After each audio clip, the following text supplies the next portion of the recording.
Hello everyone, here we are with the September Coliseum finals. This is an extra special Coliseum today because we've had a 7-week season. Because I came back late in August, so we didn't do an August finals, but we did have a couple of Coliseums. So we have some good players here today. We're going to be kicking it off with StrikerVX versus Pontiki. And with me I have Jeffrey. How you doing, Jeffrey? I'm great, Blade. Alright, so StrikerVX won the coin flip, so we're on North American server. Striker has picked Battlefield. So let's get underway with game 1. Let's do it. Okay, so we've got Noxana Mirror. StrikerVX is the March champion, I believe. Pontiki has appeared in 1 finals. I think Striker's appeared in 3, maybe 4 now.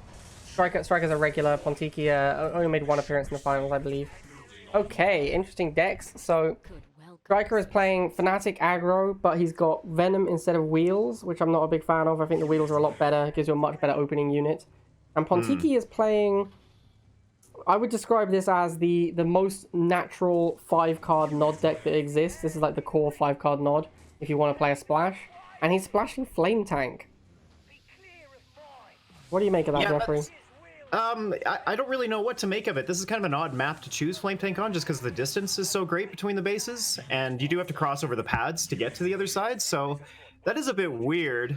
Maybe he was anticipating Air Mammoth and he was just deciding to go for, like, to have an extra win condition, but nonetheless, we'll see how this ends up going down. So right now it looks like Striker is going to take this first missile. Double Fanatics on the field are going to be able to deal with those militants. Of course, it's stalled at the moment. Not great for Striker. He does need to concentrate on charging the missile here, so this isn't looking too great. That top pad is going to stay secured for Pontiki for a little while yet here.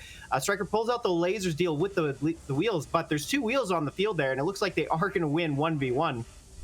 Not looking good here. It's pretty much on Pontiki's favor here. And it looks like he's getting on that bottom pad now. Venom goes to that top tip, and it's going to stall once again, but it looks like he's going to move off the pad there, and he does. So now this missile, oh, it stalls again. Okay, so really good here. Striker might be able to claw back here with these Venoms. He just needs to block. He does, and Militants get onto that top pad, and the bikes are almost down. Oh, no, they get onto the pad there. And right now, it's a very, very even-keeled game. But finally, Striker flips it in his favor. It looks like he is going to take it, clearing that bike, and he does. Missile going to StrikerVX in the beginning here. Yeah, really good Venom tech switch there for Striker. Managed to secure the first missile. Hasn't enough money to bring out the Scorpion as well to deal with the bikes. That would have been the biggest issue. I think that the Fanatics were not great early game. This is why you need to play Wheels, because Fanatics running into Militants is not where you want to be. They're too expensive to keep charging into Militants. And yeah, I don't understand Pontiki's deck choice, because like you say, this is not a map where you can realistically get to the opponent's base. It's very difficult to do so. Exactly, so yeah. The Flame Tank doesn't have that alternate win con, which is the best thing Flame Tank really does. And if you're anticipating Mammoth, then Flame Tank is not where you want to be. You want to be playing, like, you know, Basilisk or something.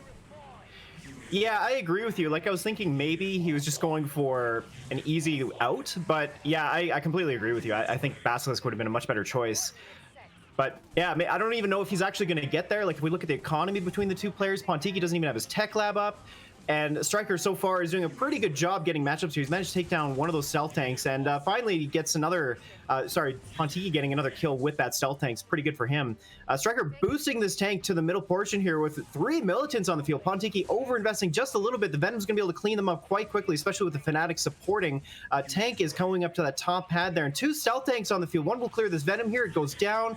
He's going to back off the stealth tank. Good move by Pontiki, boosting it to reload it just a little bit quicker, but Missile's about to go down here. That stealth tank doesn't get, does get the tank. Is he going to get on the pads in time here and flip it? No, he doesn't. Striker taking the second missile and the game. Well done by Striker.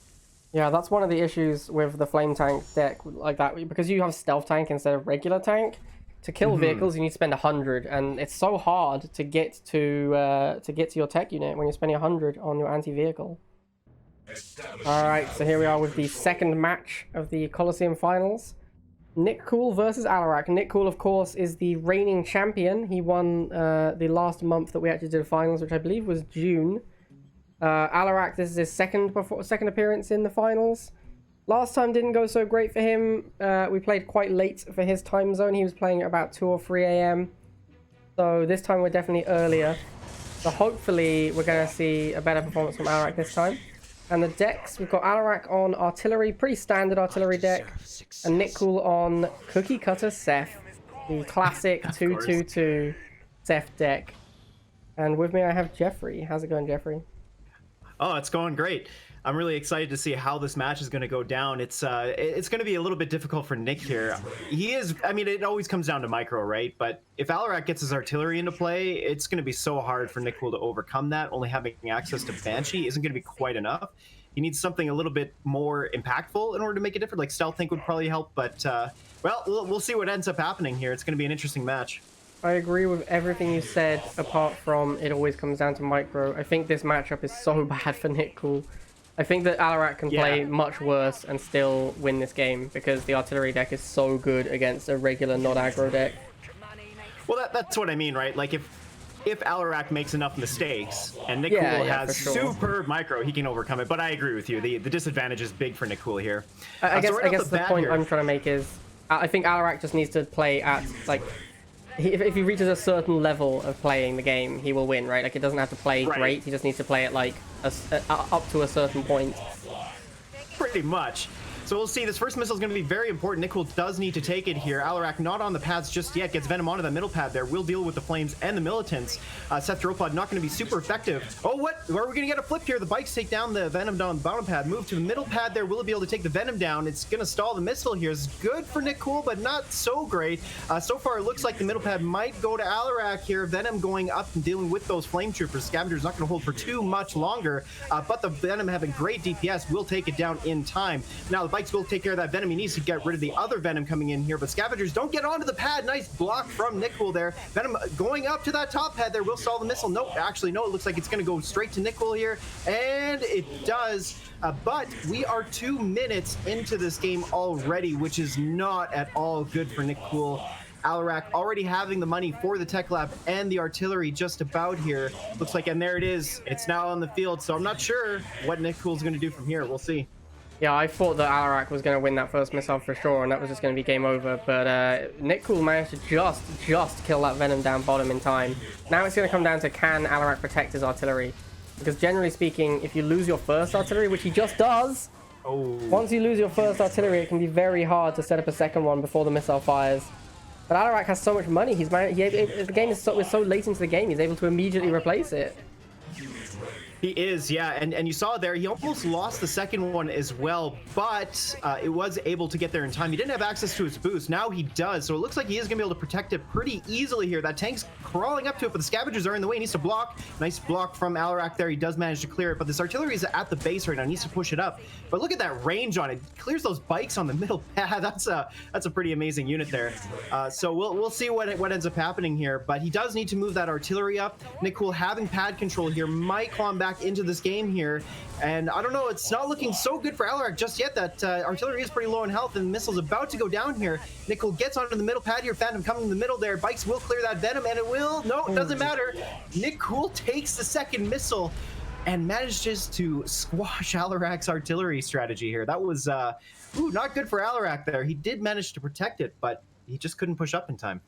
I was gonna say, I think Nick is making a slight misplay by continuously moving into the harvester and not charging.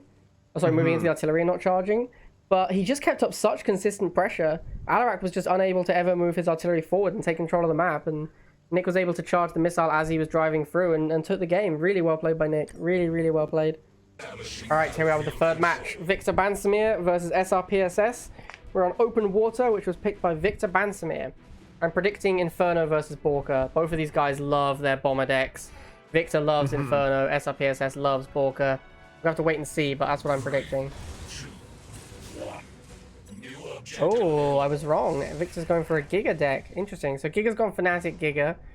Srpss is playing Borka like I predicted, but he's playing Sniper variant this time, which is a little unusual. Don't normally see that. What do you think of Victor's deck, Jeffrey? I actually quite like it. The only thing that I might disagree with is the use of Banshee. I'd probably want to see Phantom in there, but this is pretty much the same as our normal Fnatic aggro deck, like the one that Alaric runs, except we're seeing Giga instead of Scorpion Tank. And I think on certain maps, Giga is actually superior to Scorpion Tank, and perhaps on this map it probably is. So I quite like this choice from Victor. It's going to be pretty interesting to see how the Fanatics and the Giga interact with each other if he's able to get boosts off. I would agree with almost everything you said, except every time you said probably, I would replace it with definitely. Okay. Like, Giga is definitely better than Scorpion on this map. Oh, for sure, yeah.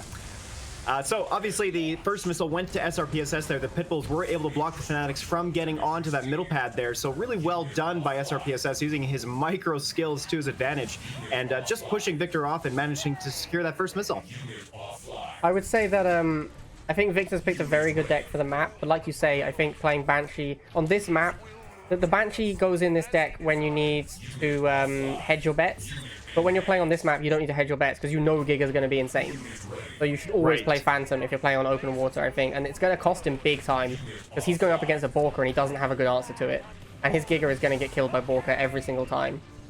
Exactly. Yeah, and I think that's what we're going to see here. So Borka now coming out for SRPSS. Interestingly, didn't get it out in the first missile, which is surprising, but it didn't need it. But nonetheless, it's now out on the field. So Victor's going to have a tough time beating it. Like you said, he's only got Banshee, which is not going to be quite enough here. And this second missile is about to go down. SRPSS having pad control, and Victor not having a quick answer. Doesn't look like he's going to get there in time. Borka does clear the units off the pads and secures it for SRPSS, handily taking the second missile. Yeah, ever since Borka got nerfed, it's looked not that impressive, except when SRPSS plays it, and it looks just completely insane every time still. Establishing battlefield SRPSS against Nickcool. So SRPSS is two-time Coliseum champion. Nickcool is the current reigning champion, having won the last proper Coliseum finals. SRPSS playing Liang again, Nickcool playing Seth again. You think we're going to see the same decks, Jeffrey? Probably. Yeah, okay, so we're being pretty good on this map too. I mean, the pads are spread out. This is kind of like Broken Mesa in that sense, but you can still get reasonable value out of it. It can cover two pads, so it's not a bad choice from SRPSS. And then Nickcool, of course, going for Cookie Cutter once again. That's it's going to be interesting, but he only has Banshee in his deck, so I don't know. We'll see how this goes down. Of course, SRPSS changing to Jump Jets over Snipers. That's interesting. Yeah, I think that's probably because of the map, right? The map's more spread out, so snipers are a lot worse. Jump jets are a lot more mobile. They can get over the lakes. So I think that's probably why we're seeing a jump jet instead of sniper build. Yeah, that makes a lot of sense. And it also just for stealing pads as well if he needs to. So that's kind of what we're seeing right off the bat here. So the jump jets go up there and they're going to go after that harvester. They won't get the kill. He's going to be able to back it off in time, of course, only doing about 400 damage per shot. Just won't be quite enough. SRPS does have current map control. Of course, Nickcool's able to push up with these bikes. Jump jets are going to go after that harvester once again, but the militants are going to be able to defend it in time. It looks like, yes, that is the case. Losing those jump jets to the militants. Yeah, I'm not sure if he should have done that. But nonetheless, here, missile's about to go down. Drone goes to that bottom right there, but it doesn't matter. It's not enough. Bikes block that top left and secure the missile for Nickcool. This is the first missile that SRPSS has lost in this entire Coliseum so far. Yes. I think SRPSS was really looking for that harvester kill. If he'd managed it, then he could have immediately made a Borka. That was clearly his game plan. Missing on it has cost him the first missile, I think. You could see there was like a little bit of hesitation, a little bit of miss micro. After he didn't get the harvester kill, and you could tell his plan had been ruined and he needed some time to reevaluate. Yeah, that you're exactly right. I agree. I think he was trying to get it just to pull out the Borka, but doesn't matter. It is now out, and it looks like it is going to be able to deal with just those militants. So that Scorpion tank's going to be able to get out of the way in time. Does get a couple of shots off on it though, but the Banshee's out on the field now, so SRPSS does have to be careful. He can't lose this Borka because that is a lot of value lost if he does. And it's not looking too good here. Talon's going to go down to the bikes and one more volley, but nice protection with those missiles sitting on the pads there. So a little bit of cat and mouse game here. It's not looking too good for either player here, but with that Borka on the field, it's going to be difficult for Nickcool to claw back. He just needs to clear this bottom pad here, and it looks like SRPS is going to take this missile. Nope, managed to move the Banshee just in time, but hold on a minute. Flame Troopers come down. Can they block the middle pad? No, they don't. Missile's taking that Banshee on the top left, but now there's another Banshee on that bottom right, and it's currently stalled. Talon comes out to deal with those Flame Troopers, but Pipple's going to go down to both of those Banshees. Looks like it's going to flip into Nickcool's favor here. Oh no, he takes down the Banshee in time, doesn't get on the pads, and SRPSS claws back with the second missile. Oh my god, that was really close. I thought that Nickcool had it pretty locked up. Then I thought SRPSS had it locked up with the Borka. Then the Borka died as it killed those bikes. Oh, sorry, killed those lasers. Yeah, that was crazy. Like, Nickcool's massively overcommitted on Banshees, and it almost cost him that missile. Then there was a bunch of back and forth, and obviously he did end up losing the missile. But yeah, I thought he was going to lose it for sure with that overcommitment on Banshees, and he was able to bring it back. Yeah, that was really interesting. That was quite a missile. Yeah, the overcommitment to Banshee, of course, is because Banshees just don't have good burst damage like Phantom does. So he needs to have 2 of them or 3 of them out on the field to kill Borka in a timely fashion. But yeah, that was a real close call. Yeah, but I mean, he had 4 Banshees on the field, and SRPSS's units were like missile, Borka, Pitbull. So that almost cost him the missile, but he was able to drill pod to buy himself some time. The Borka died to the lasers, which bought him a ton of time. Yeah, really close. So here we go. So 3rd missile about to go down. Flame Troopers come down, but there's 2 Talons on them, even though the attack bikes might... Oh, both Talons die at the same time. Borka's about to come out now. Will be able to clear those Flame Troopers. Doesn't matter, though, with the Banshee on the field there. Pitbull trying to clear that Venom. Will it do it in time? Will. Oh, missile flip! Missile flip, and SRPSS takes it. Look at that game! flip! What a game! I thought Nick was so dead. I thought he was 100%... Sorry, I thought SRPSS was 100% dead. I didn't think there was any way that Borka was going to kill those bikes, and then it dropped one last bomb. Kills the bikes, dies immediately. But it lived long enough to fire the missile. Like, VictorBansemer taking on Pontiki. Both players playing Oksana. We're on Orbit, chosen by Pontiki. Interested to see what they both bring. But this is not a good Giga map and not a very good Inferno map, so I'm not sure what Victor's going to play. So Victor is on his Inferno deck. Oh, and Pontiki's on his signature Centurion deck. What do you think of these decks, Jeffrey? Well, they're both comfortable decks for both players. Obviously, they've played them quite a bit. I know Pontiki's played this variant of Centurion quite a lot. And then, of course, Victor, we all know, is very well practiced with Inferno. The Flame Troopers probably aren't necessary, I would say, only having lasers and militants on the other side, but maybe it'll help out. But of course, with Venoms in Pontiki's deck, it might just turn into a liability. But Inferno I quite like a lot. It's going to come down to Phantom versus Phantom in the end, and we'll see who survives. Does the Centurion get more value, or does the Inferno get more value? Yeah, I agree with pretty much everything you said there. I think the Flamers are a bit of a liability on this map, like you say, not necessarily just because of the opponent's deck, but I just think that the map is quite spread out. It's difficult to keep a good anti-air unit with your Flamers at all times. So I think they're a bit of a liability. They're quite expensive as well, and they're kind of slow. But yeah, like you say, it's almost certainly going to come down to a Phantom War, because yeah, I think so. Pontiki is almost all air units, so Victor's going to make Phantom, and then the only way to fight Phantom in Pontiki's deck is Phantom, so it's definitely going to come down to a Phantom War. So right off the bat here, first missile going down here. It's in Pontiki's favor. Can he block that bottom pad? Oh, yes, he does. Nice blocking from Pontiki. And shoring it up with a Venom on that bottom right there means that he does take this missile quite handily. Really well played by Pontiki there. Victor not able to get to the pads in time, and doesn't get his Inferno out before the first missile, but it now is out. So we'll see what ends up happening here. Yeah, nicely played from Pontiki there. I think that was a large part, was what I was saying earlier. The Flamers were a bit of a liability. They were slow. They almost died to Venoms.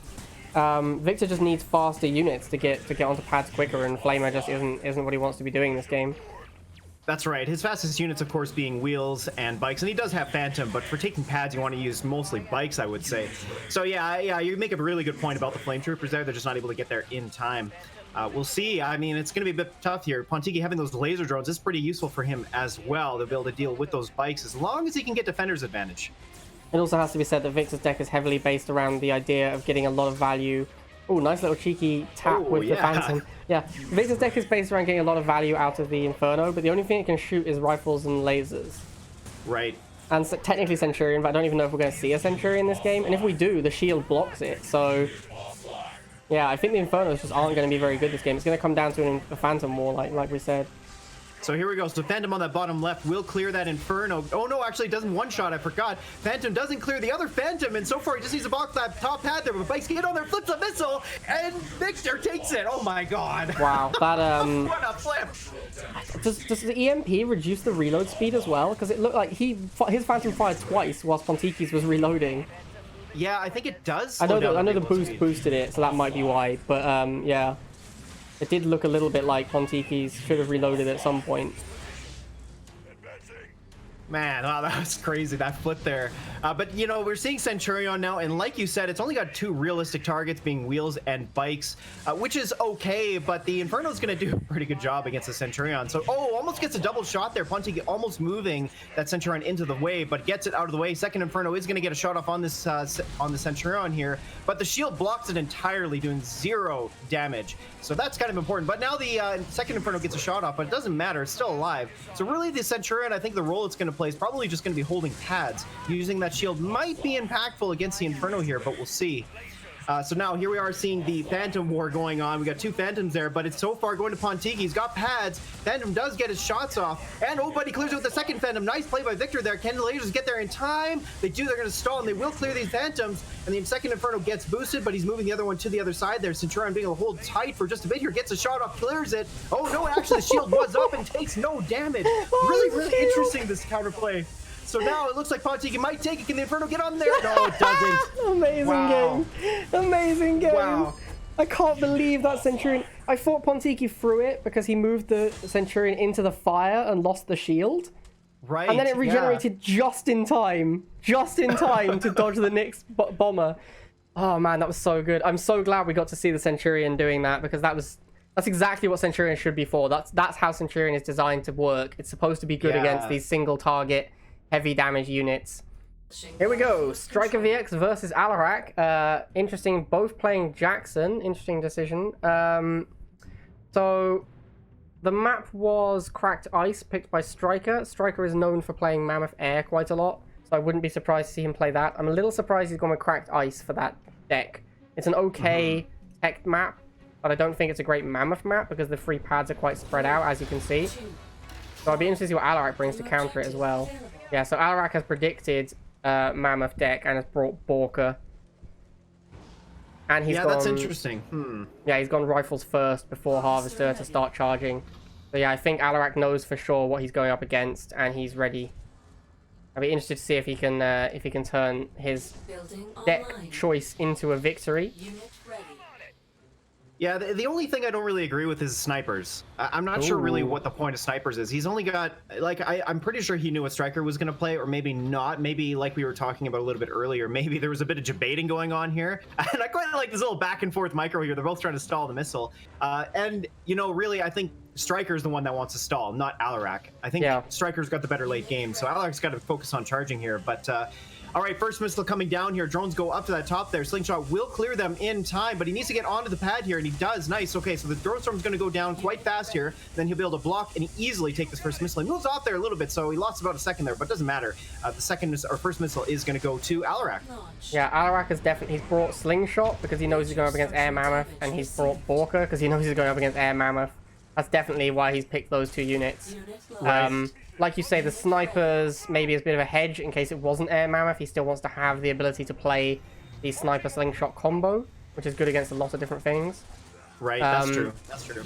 But I think he's made a big misplay by going double harvester here, because you can use a single Borka to take care of a Mammoth if you plant every bomb on top of its face. Oh, and tiny misplay there. Little miss micro, sorry, huge misplay, but small miss micro causing it, and the Borka misses most of its volley. Yeah, that's a pretty big deal for Alarak. Yes. He needed to get that first volley off and clear it, because I don't know how many volleys it takes. I can't remember the total amount of damage Borka does, but oh no, Alarak dropping his load again. Oh, that's not good. So Slingshot here is going to be his only counter to the Hammerhead realistically, but the Mammoth will clear it in 1 or 2 shots, and there it goes. So now this isn't looking so good for Alarak. I mean, that Mammoth tank came out at about just under 1:30, which is really quite early in this game. Second missile just over half charged now, so not looking good so far. Hammerhead clearing that Borka once again. Alarak now opting to park the Harvester on the pad. He doesn't have a ton of cash in the bank. In fact, not very much at all. So I don't know. This isn't looking good for Alarak. That Mammoth tank's going to be a huge problem here. What do you think he needs to do? I mean, at this point, I think it's too late. He needed to kill the Mammoth quickly, and he hasn't done that. And now he doesn't have 2 harvesters harvesting, so he can't even spam his Borkas, which is really his only out at this point. Right. Oh no. I think he made too many slingshots and not enough Orca bombers. I think he would have been better off making like 2. He made like 2 slingshots, 1 Orca bomber. I think he should have done it the other way around. A single slingshot can ward off the Hammerhead, but he needed multiple Borkas to fly over the Mammoth at once. Because the Hammerhead is easy to replace, and the Mammoth is not. So the Mammoth is the thing you have to kill. Well, we do have the 3rd missile here, so maybe... There's also a 3rd Mammoth on the field. As you can see, look, a single Borka can do basically a whole Mammoth's hit points. You only need 1 Borka, so you don't need the double harvester. But what you need to do is be able to make 2 Borkas and a single slingshot and kill the first Mammoth and win the game. Once you reach this stage of the game, where you're at 3rd missile, The income ramp is so high that there's no way you can stop your opponent just making a mammoth every 20 seconds or so. And there's nothing you can no do. Kidding. Well, and that's what we're seeing from Striker. In fact, he's now planted the Harvester on that bottom left there. Mammoth on that top pad, of course, will be able to secure it. The Hammerhead on that bottom right will clear the Borka. Missiles just won't come out in time, and this is handily going to go to Striker here. Yeah, I mean, how many mammoths did we see die this game? Like 3 or 4? But the first one, I'm surprised. The first one didn't die quickly enough. It doesn't matter. Once the second missile's fired, it doesn't matter if you kill that mammoth anymore, because they can always afford a new one. You have to kill the first mammoth and then win the game, or you're done. And that's exactly what we see there. Alright, Nickcool versus VictorBansemer, both playing Oksana. We are on Frozen Road, which was picked by Nickcool, and Jeffrey's had to take a short break, so we've got Striker filling in for him. How you doing, Striker? Good. Good to see these players showing up and playing the games. How are you feeling about your 2-0 so far? It means nothing until I can beat Srpss at least once, so okay. I feel okay about it. The real champ, Srpss. It's better than my June or May performance where I lost to random, well not random, but to some other players, and that tilted me a lot. But I think now that I'm grown older and more mature, I can handle that a bit better. I remember you going 5-5 in one of the Coliseum finals. Oh, that was super tilting. But I think now, I'll accept that if I'm not the best, then that's fine. I can't be the best at everything. Yeah, fair enough. Alright, so Nickcool and Victor both playing Inferno decks. Nickcool's is much more War Factory based though, whereas Victor's is much more air based. I think I like Victor's deck more. Although I guess Nickcool just isn't looking to use the Inferno that much, it's more of a splash. Victor's deck is a full-on Inferno deck. Yeah, this first missile is gonna be pretty, I think, close. Losing that Chem Buggy is pretty awkward. That's an expensive unit. You've almost paid back your Inferno as soon as that happens. I think Nick is gonna get it because, oh wait, the Venom moved. Yeah, nice flip from Victor. Got a unit in every pad. Nickcool just couldn't kill this Inferno anywhere near quick enough. Yeah, he didn't have the money for his stealth tank. Yep. Even now, he's not making a stealth tank. Oh, the bike trades for it. I feel like laser is a unit that you never want to make if you can make something else. I agree. I think scavengers make more sense as a unit to make sometimes because of the money generation. Yeah. But you only make... I feel like I've said this recently in one of my discords. I was saying someone was talking about the rating I'd given lasers and missiles, and I was like, the savage double kill. That is brutal. That is devastating. Yeah, I was saying that lasers are basically a comeback unit, so you only want to make lasers if you're behind. So if you're winning, you just never make lasers. Yeah. Which is that's a pretty bad unit. There, just now he was behind, but when he first made some lasers, he wasn't very behind. So I think that swung the tempo of the game in the wrong way. Yeah. And now I think there's no way he comes back. Oh, another double kill from this Inferno. These Infernos are just absolutely murdering Nickcool. Yeah, and that's it. Yeah, this game was going to come down to Stealth Tank versus Inferno, and the only Stealth Tank Nickcool made immediately died to an Inferno, so... Yeah. Yeah, that was a pretty brutal one. StrikerVX taking on Srpss. Unfortunately, Striker was my co-caster for the last game. Obviously, he can't cast while playing, and Jeffrey is taking a small break to go and pick up his wife, I believe. So, yeah, it's going to be just me for this one. Let's see what we've got. We've got Striker on Seth versus Srpss on Oksana. So Srpss are opting not to play his Borka deck this time, possibly thinking that it would be too predictable, because he often plays it. So he switched into his other comfort deck, which is the Mutant Marauder Chuggy deck. Srpss is the only person I know who regularly plays Wheels and Chem Buggy as his anti-infantry. Chem Buggy is strong enough that this works, but I'm not a big fan of it, because both of your anti-infantry options are weak to anti-vehicle, so it's quite difficult to kill infantry if it's protected by things like tanks or Banshee or whatever. So yeah, I personally, I mean, it does work. It still works. I'm not saying it's a terrible idea. I personally prefer to go for a wheel, for Chem Buggy plus Militant in these style of decks. So Striker does some excellent micro, keeping his first rifle squad alive, and manages to harass these mutants and force them out of position. If he takes this missile, it's going to be because of his excellent micro. He does not take the missile. Srpss manages to kill both the tank and the militants before the missile fires. I think Striker made a small misplay there by putting the tank so close to the mutants. He should have had it pulling away. And yeah, he needed to get another unit onto the right, but he does lose that missile. SRPSS goes for the harass on the Harvester. Striker responds with his Venom. Easily takes down the Mutant Marauders. SRPSS moves into Air Tower. It seems very good against everything that Striker currently has. Striker needs to protect these lasers with his tank if he can. Doesn't get there in time. Doesn't manage to shoot the chem buggy. And in comes some Marauders. The Striker does go into Phantom. So Striker is playing Phantom instead of Banshee, probably because he was expecting, like I say, he was expecting Borka, so he wanted to have Phantom against SRPSS. Ends up being a weaker choice in this matchup since the Banshee is only 60 and Striker has to spend 100 every time he wants to fight it. And SRPSS has a stealth tank, so he has the ability to one-shot the Phantom if he ever gets near it. I think this matchup probably favors... I think the matchup slightly favors SRPSS in this one. I think the Banshee is slightly better than the Phantom in the matchup. And I think that the Mutant Marauder Chem Buggy combo is better than the Stealth Tank Venom combo. But obviously this is a close matchup and it'll definitely come down to who plays better. It looks like it's going to be SRPSS though. He does take both missiles. Very strong player. Basically always wins. And with that, SRPSS becomes the only undefeated player defeating Striker, who was previously undefeated. Alaric has picked the map, which is Rorschach here. Rorschach is Alaric's favorite map. He basically always picks it whenever he gets the chance to. But he is playing Jackson, which is unusual. Normally he plays Nod.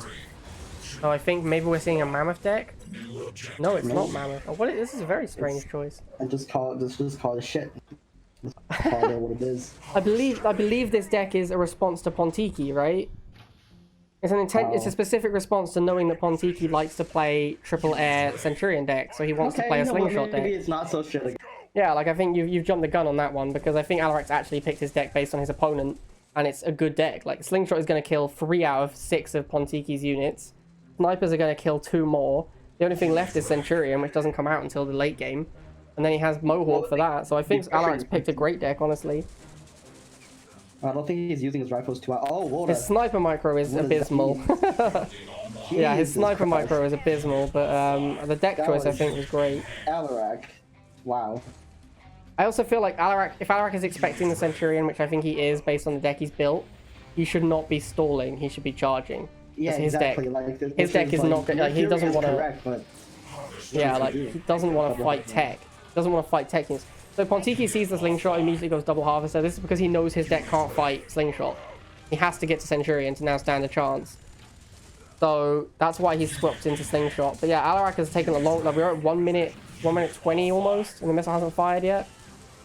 And he loses his snipers. To block. Oh my god, that's just... that's Alaric, yeah, Alaric has clearly not had a lot of practice with snipers. Block, Alaric, use the slingshot!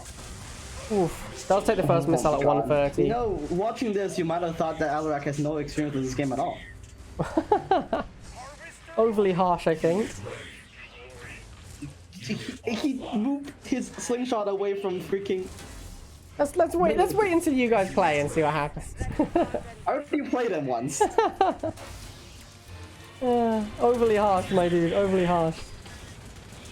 Alright, so the Centurions do come out. Alaric is doing a good job. Alaric is doing a good job of harassing them down. He's using the rifles to make sure the shield is kept down. Continue making quality content for rivals full time.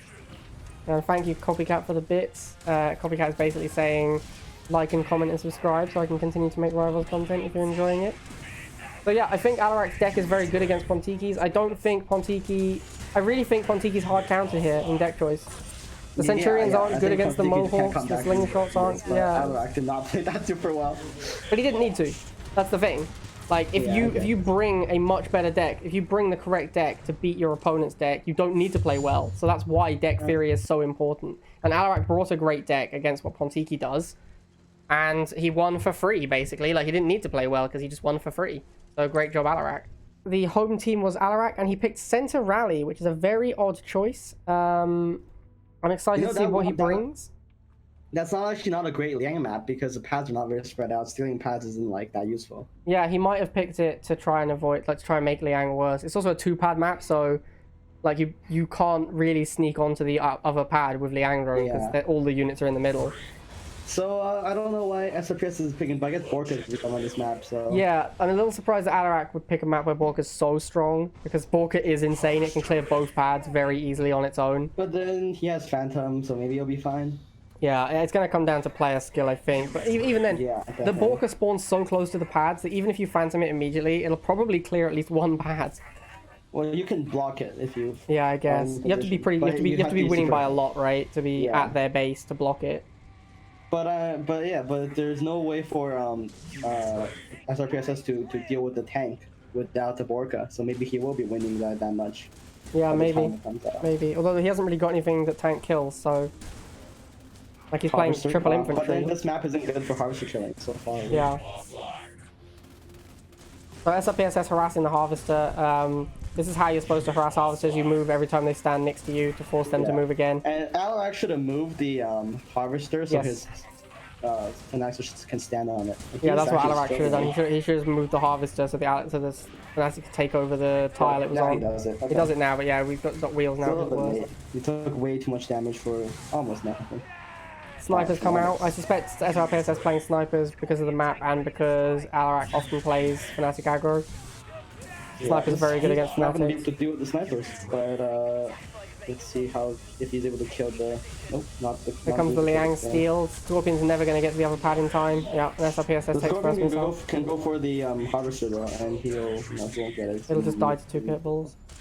Yeah. Not looking good for Alaric, I have to say. So far he's kind of just getting hammered on every front. He's about to lose his Harvester. This game's over.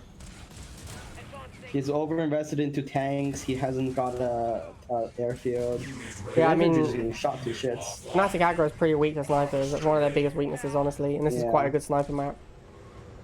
And quite a good Borka map, so Yep. Alaric maybe didn't think his options through completely. Yep. I have to say the Fnatic aggro deck also is quite weak to air if it doesn't manage to steal a Harvester kill, because that's how it affords the Phantom, is by killing a He is Harvester. 100 costs away from Phantom. He's not gonna Yeah, get that's that why out. you need to kill a Harvester. Oh, the bikes could do it. Nope. Oh, wait, Oh, he 2 gets the missiles? Borka. He does it. Nice. Wow. Maybe not dead yet. Now he has to deal with the snipers and a bunch of infantry spam. He needs to use the bikes to block the snipers and then let the Fnatic clean up. That's exactly what he's done. Okay. This is pretty good, looking And okay. here comes a Borka, which is going to clean up both pads. Oh, he needed to move Oh, his... and the Liang no. drone. Oh, it's so No, brutal. Rip Alarak. It's so brutal, man. He was doing so well, but yeah, that Borka, absolutely gross on this map. Yeah. Alright, here we are with VictorBansemer taking on StrikerVX. I'm on my own again for this one, because Striker's playing instead of casting, and Jeffrey is AFK for a little while. So let's see what we've got. Victor picked Hot Zone, I suspect because it's a very good Inferno deck. Oh, he hasn't gone Inferno, he's gone for Giga again. Interesting. It is also a very good Giga map. Striker has gone for Mammoth Tank. Victor goes wheels first, maybe predicting the Mammoth Tank. Going wheels first, start charging immediately is very good against Tech deck. Ooh, the Striker does get the double harvester harvesting immediately. Very nice. Victor needs to be charging his missiles. He's gonna... I think he could be okay against Mammoth. This is going to be a tough one, because Mammoth is pretty good against Giga. If you block the Giga with bikes, charged up, it can kill a Mammoth pretty quickly. So if he can set up a Giga Cannon against the Mammoth, he might be okay. But the Giga Cannon isn't good in the early game. It's only good against the Mammoth. It's not good against the air units in Striker's deck. So it's unlikely that Victor is going to have a Giga Cannon out in the early game. And then he's going to need to make one to fight the Mammoth, which is going to be rough because he won't have one set up already. So yeah, this could go either way. I think I would favor Striker overall. So Victor does go for the Giga very quickly. Probably wants to have it set up or go for the double harvester with it. Giga can kill both harvesters very quickly. But Victor really needs to be firing this missile. The longer Striker stalls for, the happier he is. If he can... Oh, he's just going for the harvesters. Oh my god. Like, very aggressive play from Victor here. He is going to kill it very quickly though with the double boosted Giga. He does kill a harvester and about slightly over half of a single missile worth of base. Victor is going to take this missile. No, not quite. He doesn't get the stealth tank shots. This missile's been going on forever. This is a dream for Striker. This is exactly what Striker wants in this matchup. He just wants the missile to not fire. He's actually almost got his Mammoth Tank out on the first missile. I think Victor might be dead here. He's even about to lose the first missile. Oh dear, Victor, he went too hard on the harvesters and he didn't focus on the pads enough. And now he has to deal with a mammoth tank. I don't see how Victor comes back from this. He's going to need to block the mammoth tank with wheels. Yeah, he's doing it now. Oh, no, he misses it. That's it. That's game. There's no way he comes back from the mammoth tank now. Even if he kills this mammoth tank, I don't think he can win because the only way to beat mammoth tank is to fire the first 2 missiles. You need to kill the first mammoth tank and then fire the first 2 missiles. And after losing first missile against mammoth, I don't think there's anything you can do. Obviously, we'll have to wait and see, but Striker's a practiced mammoth player. I don't see any way that he's going to lose this one. Now that we've reached this stage of the game. Victor has no income. This is what you're supposed to do with mammoth tank decks, by the way.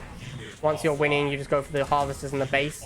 There's no reason to fight over pads or let your opponent have any income. So you just go straight for the base with the mammoth tanks. And that is exactly what he does. And yeah, he's going to take out the base pretty easily. Alright, good job, Striker. Alright, Pontiki taking on Nickcool. Nickcool picked the map this time. He's picked open water and he's playing a Liang deck. And he even has the Liang skin. What a nerd.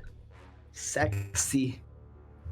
I gotta say Liang's emotes are probably my favorite, but yeah. I don't play him. So. I'm really sad the vanity hasn't come back still because I would quite like to buy some of the vanity. Come join us. Yeah.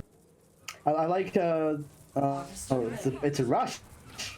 He can't deal with it. Oh my god, he has the pitbulls. It's a bike rush, and Nickcool has he has missiles, right? Missile only costs 10 more than pitbull to go barracks missile. When the flamers come out, he's not going to be able to deal with this. It depends if Pontiki follows up with flamers, then yes, Pontiki's going to have a very effective rush. He is rolling up. Yeah, this is going to be an effective rush. But Nickcool's been harvesting for a long time now, so he's going to have snipers ready to go. I think he needs to keep this is too expensive a rush. You can't do flamers and bikes that cost too much. Yeah, I think militants will be much better than flamers there.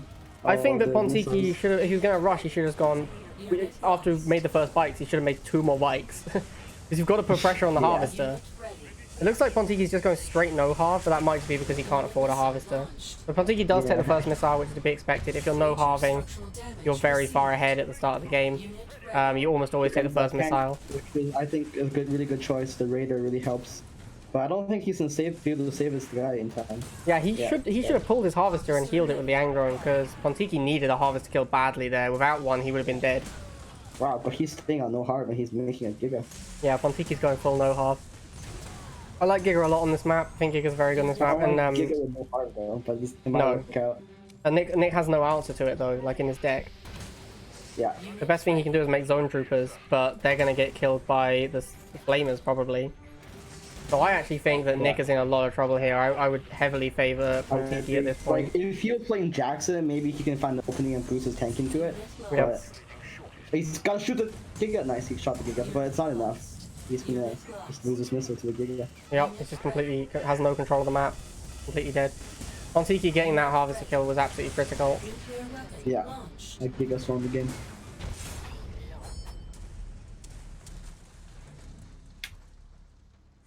Oh. Alright, Alaric taking on VictorBansemer, and Alaric is the home player, so he has picked 3 lanes. 3 lanes. Cool map. I just lost on it, so great.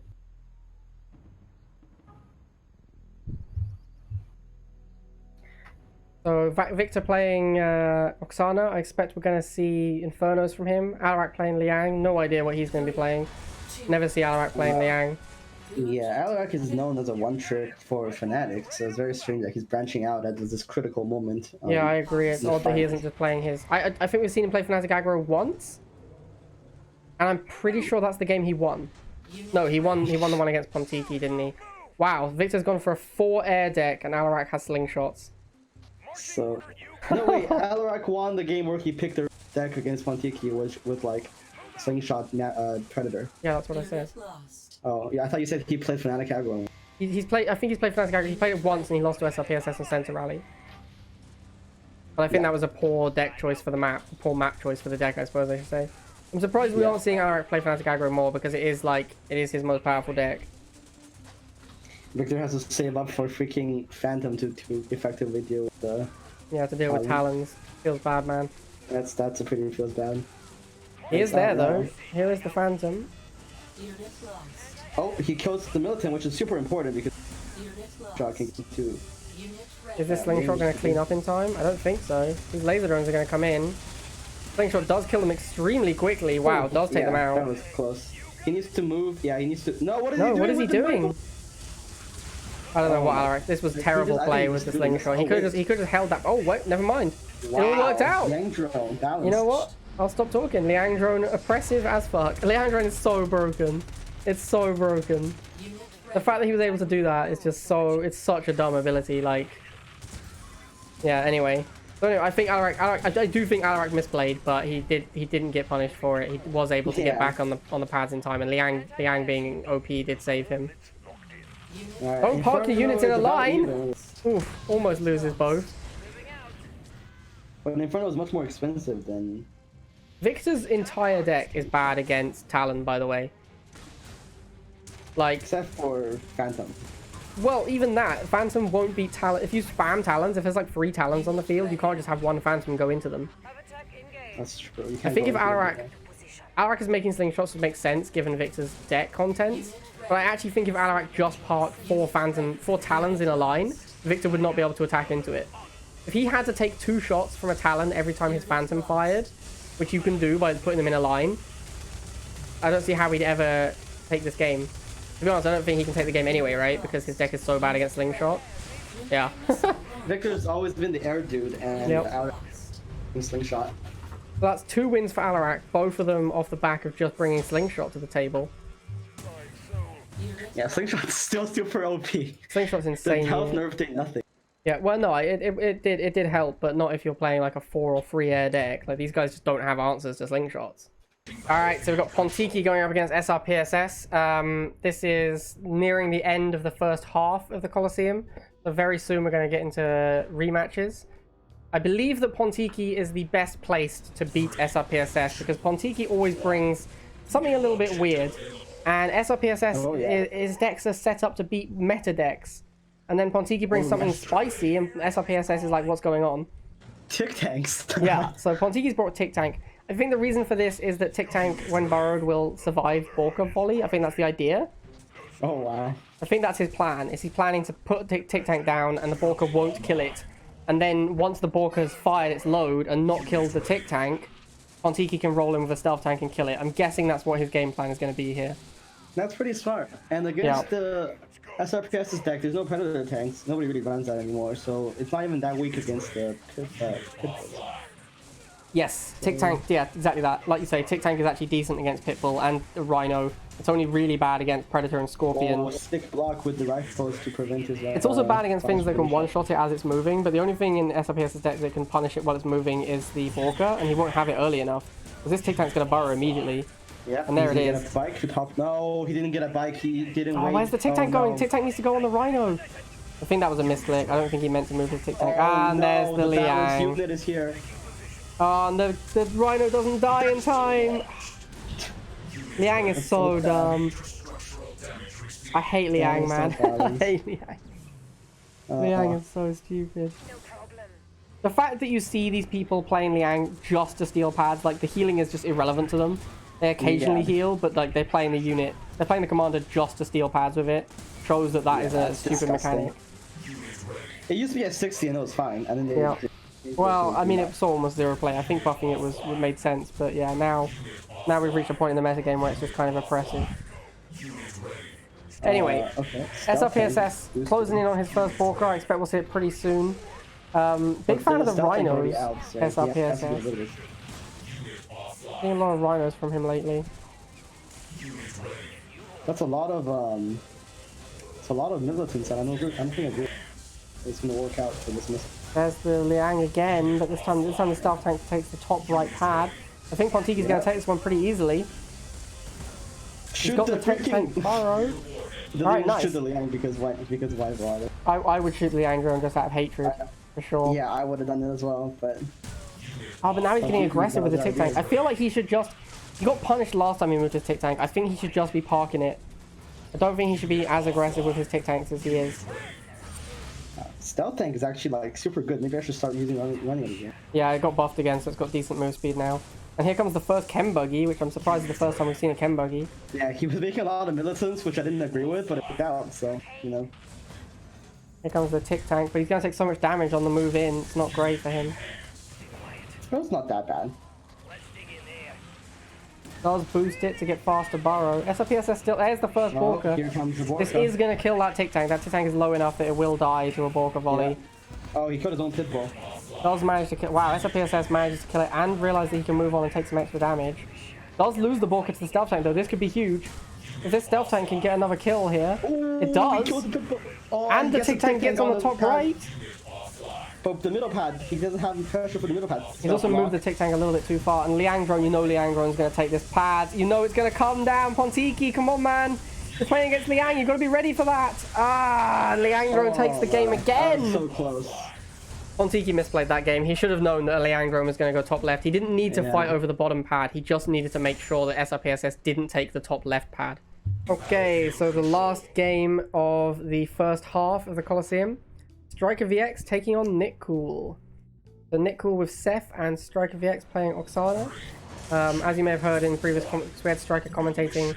He was very upset with Seth in his last matchup. Was saying that he didn't want to play Seth again this Coliseum. Thinks he should just play Oksana. So here it is. He is playing the Oksana. And Nickcool has switched to Fnatic Aggro. Except that he is playing Banshee instead of Phantom. Alright, and Nickcool has gone Harvester second unit, which is a huge misplay on Middle Oasis. Nickcool actually picked Middle Oasis, so I feel like that's an unacceptable misplay. Especially when you see your opponent open War Factory. Going Harvester as one of your first two units is completely unacceptable on this map. As you can see, he gets blocked. Striker has a lot of pressure on the Harvester. Nickcool's only just started harvesting. He's actually managed to do a reasonably good job of getting back into it, though. He's doing a reasonably good job of blocking. He might not lose it. No, he's definitely going to lose it. Yep, and there it goes. The Striker immediately goes tank. Choosing to play full no-half this game. I think that's a great choice. He has the Scavengers as well, so he's ready to play no-half. Nickcool is just completely broke. Yeah, Nickcool has no money. Just built his barracks and managed to get first Fnatic out, but I think Nickcool didn't think this through. He's picked Middle Oasis and he has not played as though he's playing on Middle Oasis, basically. Like, you can't pick Middle Oasis and then go Harvester that early. You have to play Middle Oasis. You have to play no Harv early in Middle Oasis, or you need to start with barracks so you can defend your Harvester. So yeah, I mean, there's not a lot to say here. Nick is being completely overrun. Striker is infinite money from farming Harvesters. Striker getting a little too aggressive here. He could lose some tanks, which could take him back off of his money. But he's got 220 in the bank, so all Striker needs to do is make militants and tanks, and I think he should take this game pretty easily. He needs to keep pressuring these Harvesters. If Nickcool ever gets to start harvesting, then Nickcool can get back into it. But yeah, as long as Striker keeps him down. The thing is, Striker isn't charging at all, which is a misplay. Finally realizes it and puts wheels on the pad. He needs to actually also fire the missiles because he has such a dominant lead. But as the game goes on, Tiberium ramp increases, and Nickcool will just be able to have naturally enough money to make units. But yeah, as you can see, Striker is just absolutely dominant in this game. Does fire the first missile. Still has more money than he can realistically use. Nick is forced to spam lasers to try and get back into the game, but they're not good against the militants. And Nick just doesn't have good cheap options here. Really hurting him. I think this was a build order loss for Nickcool. He picked this map and then didn't bring the right deck and didn't play the deck he brought correctly for the map. Like, you just can't make Harvester that early on Middle Oasis. Yeah, Striker's absolutely dominating. Nickcool makes a second Harvester. Not sure what he's hoping to get out of that, but yeah, unless something crazy happens, this is just going to be a total domination for Striker.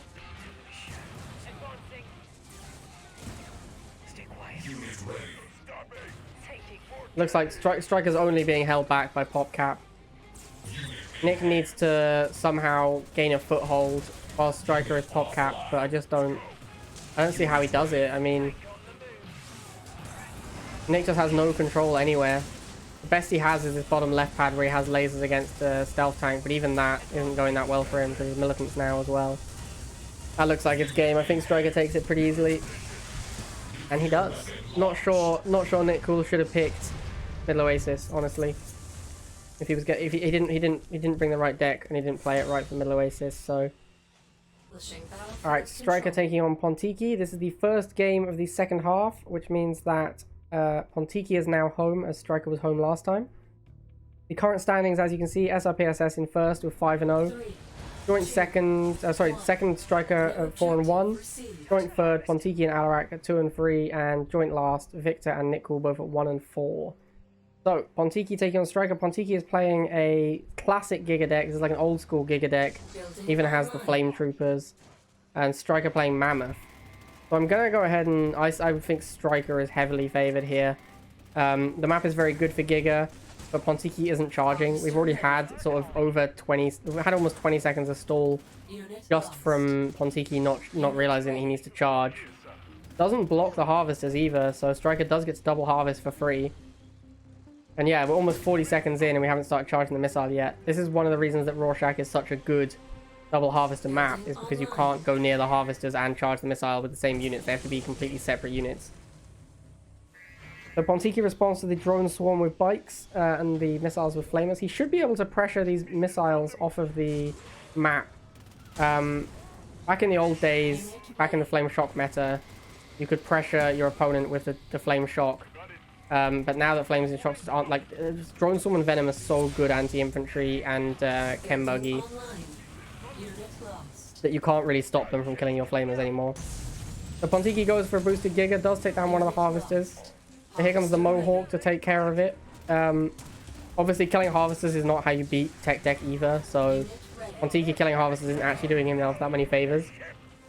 Like unless he can stop the Mammoth coming out entirely, which just isn't possible, it's not really going to help him. And Pontiki, yeah, I mean, Pontiki hasn't even fired a missile yet, and we're at 140. He's fully committed to this game plan of pressuring the harvesters and then probably going for the base, but it's just too late. Like the air Mammoth deck is set up in such a way that it's very difficult to kill both the air units and the infantry and push the harvesters. That's why the deck is good. So Pontiki, yeah, struggling here. Here comes the Mammoth, and Striker looks like a freebie for Striker. I don't see how Pontiki beats a Mammoth tank here. Here comes the boost. Pontiki, nice block with the Phantom, but doesn't matter. Mammoth just rolls on through. Oh, it does misfire a little. But yeah, look at this. Just doesn't matter. It's got so many hit points. Giga doesn't manage to charge up. No boost on the Giga there, so it doesn't charge it up quickly enough, and the Mammoth just easily kills it. And at this point, Striker can make a second Mammoth if he wants to, which he probably will. Yep, there it is. I don't see how Pontiki ever wins this now. Pontiki's trying to create a defensive Giga Fortress, but double Mammoth is going to break it pretty easily. Here comes the boost as well. Boost on the Giga. Need to see the Giga change to the Mammoths as their target. Does change to one Mammoth, half kills it, but the other one rolls in and takes down the Giga Cannon.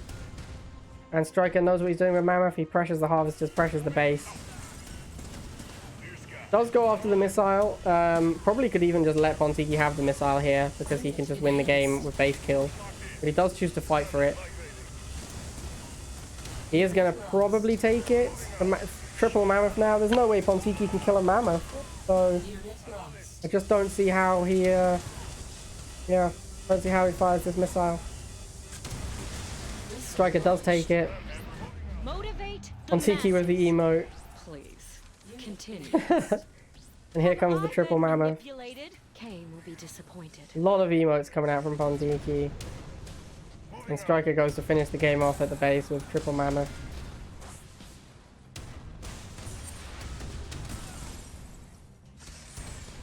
Alright, and there you have it, guys. Striker does take it. Okay, so we've got Nickcool taking on Alarak. Nickcool with Jade. With the Black Jade. Black Coat Jade, or whatever it's called. Obsidian Jade, Obsidian Jade, I think it's called. Yeah. Yeah, Alarak is on Fnatic Aggro. Okay, so we're finally seeing Alarak play his pet deck. And Laser Drone Rush. Nickcool has chosen Chemical Warrior Jade, which is one of the best decks against Fanatics. But Nickcool goes for a Laser Drone Rush, which again, if you've scouted your opponent, you would know this doesn't work, because Alarak always goes Scout Unit first. He always goes 10 cost unit first. So there's no way you're going to get him with a Laser Drone Rush, because he's going to see your Laser Drones coming, which is exactly what happens. So now they're both just playing no Harvester. Which, to be fair, might favor Nickcool. Yeah, and that's why I like going a Harvester first, like always, just because I think I can defend against most aggression.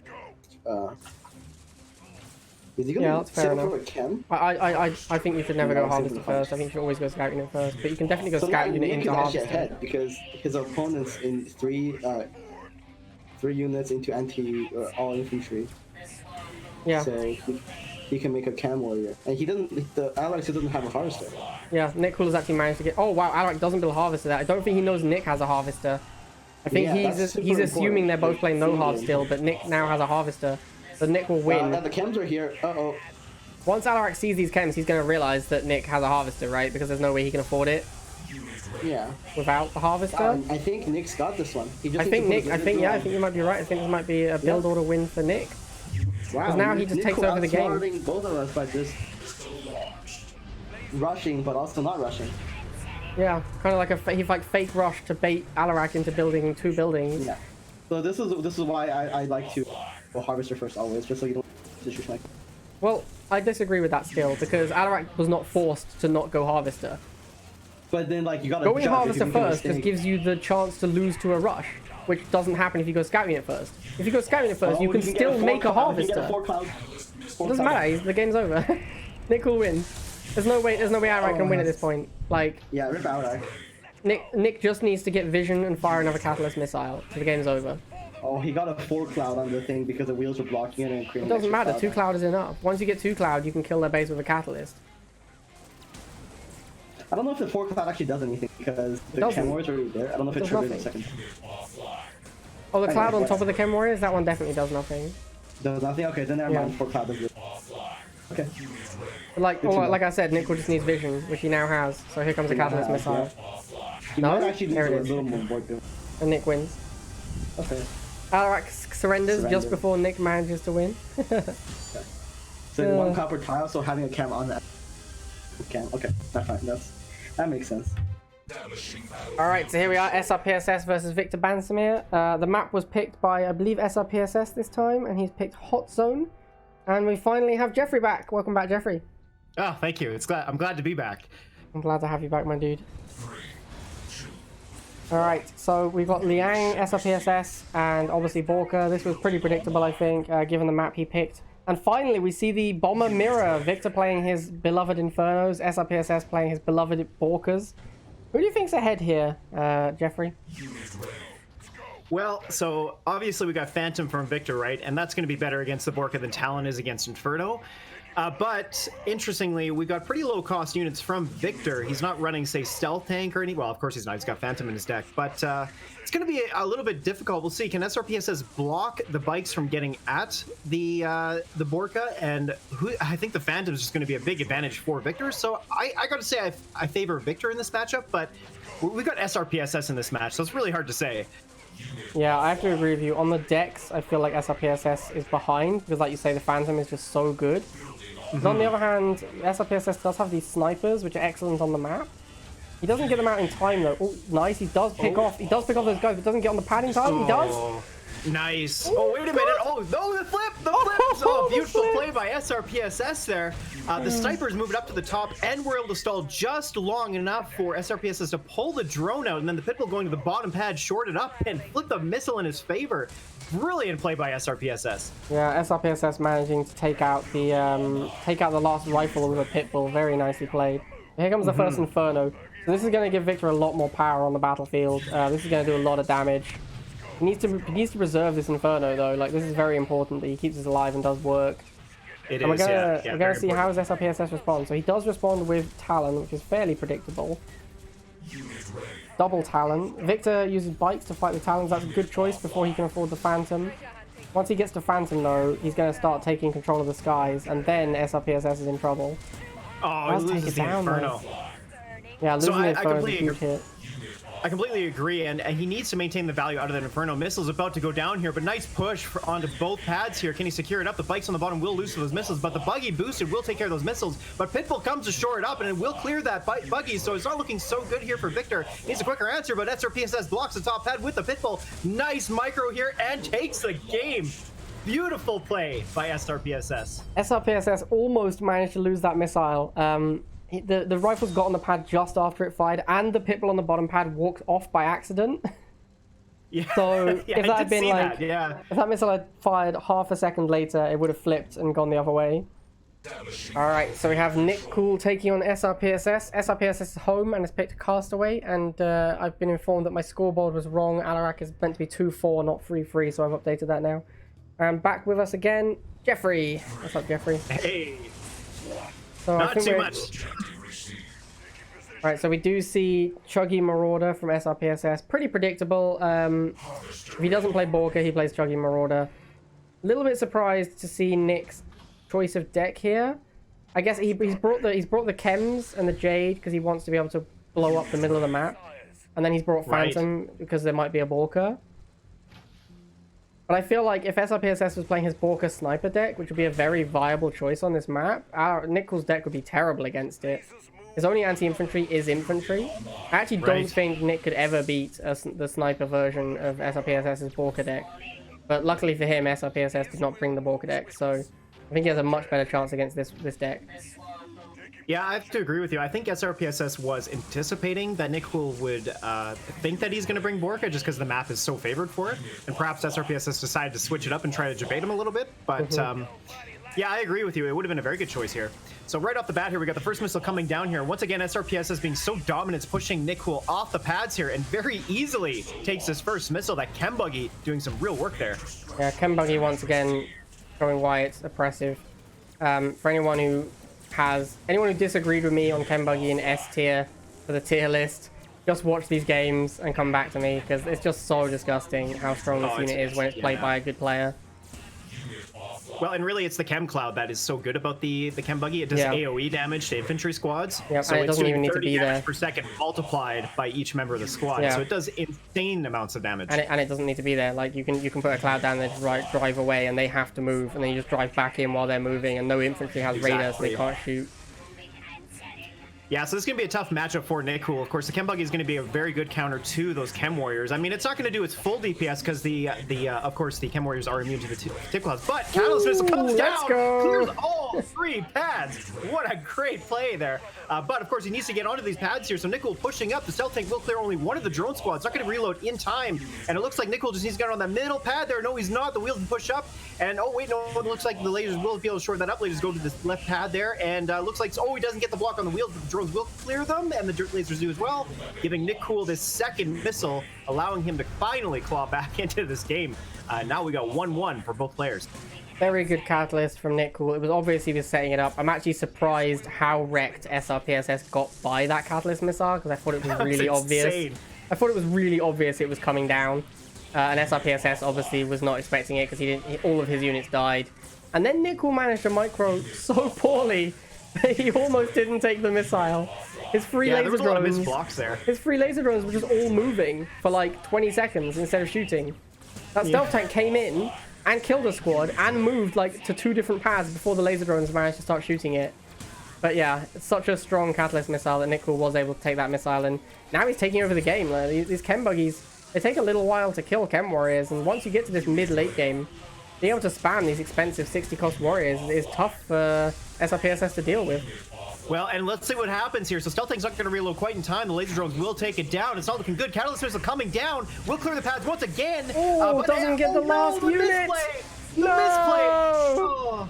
The Catalyst Missile just misses, killing those last lasers, and Nick does not make a fast enough unit to get back on the pads in time. Oh, that was tough. Absolutely brutal. Establishing battlefield Pontiki versus Victor in a Liang mirror. Victor has picked battle quadrants for the map, which I think is a horrible choice. I hate battle quadrants, but yeah, he obviously doesn't feel the same way. So let's take a look at battle quadrants. As you can see, the map is horrible. 2, 1. So we see a Liang mirror. So Pontiki's playing a 2-2-2 deck with Slingshot instead of the traditional Pitbull. And Victor is playing a sniper deck with no dogs though. He's playing a rifle sniper deck with Talon and Orca. Very strange decks. What do you make of this, Jeffrey? Yeah, they're both very weird. So there's direct counters to both sides here. So we got Talon obviously is going to be directly counter Pontiki's air, but then we got Slingshot from Pontiki, which I think on this map is actually going to be very instrumental because of the fact that it can shoot over the missile silos. So I actually have to give Pontiki a bit of an edge there. The Orca though, the Orca could directly counter the Slingshot, and then there's Pitbull from Victor. So it's really hard to say. We got two range units on both sides. We've got direct counters on both sides. I can't say who is really going to take it here, but I think Pontiki's got the slight edge just because of Slingshot. Yeah, I think based on... It's very hard to say based on deck who's going to win this one. I think it's going to come down a lot to play. I don't know. I agree with what you're saying about Slingshot. Looks like it should be very good. But I also agree with what you're saying about how the Orca can just trade for it. Or not even trade, it can just kill it outright. Yeah, exactly. Yeah. Which is really awkward. And also, the map is not that good for 2 range units. Because the pads are so far apart. They can only fight for one of the pad at a time. Yeah, so we'll see what happens here. So Missile's about to go down here. Mohawk goes down to that bottom pad to take care of the Pitbull. Talon has to move over far to the left there. And it's not doing a good job. Isn't able to get at the Slingshot or the Mohawk.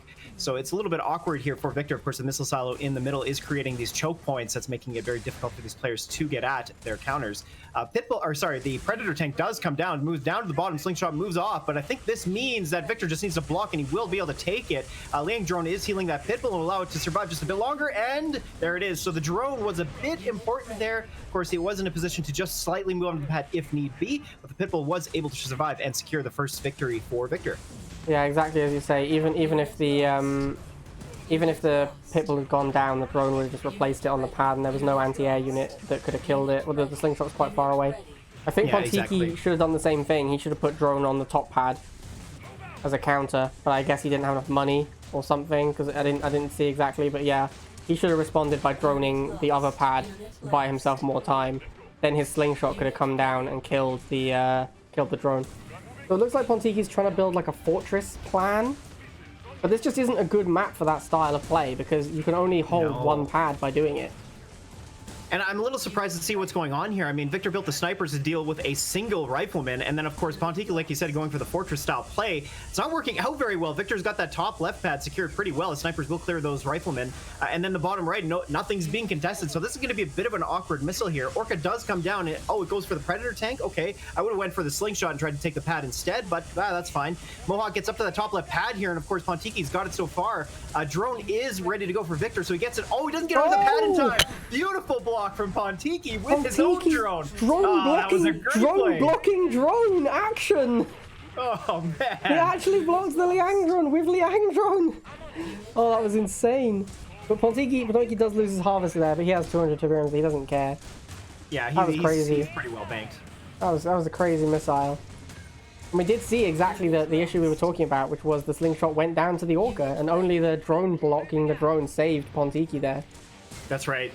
Yeah, that was very, very close. If Pontiki didn't get that drone just in time, he would have lost that missile for sure. Yeah. His drone would have gone onto that pad, and it would have been game over. And also, if you saw, really well he took the top missile by having Drone Storm and Mohawk flying over it at the same time, because neither of them could live long enough on their own.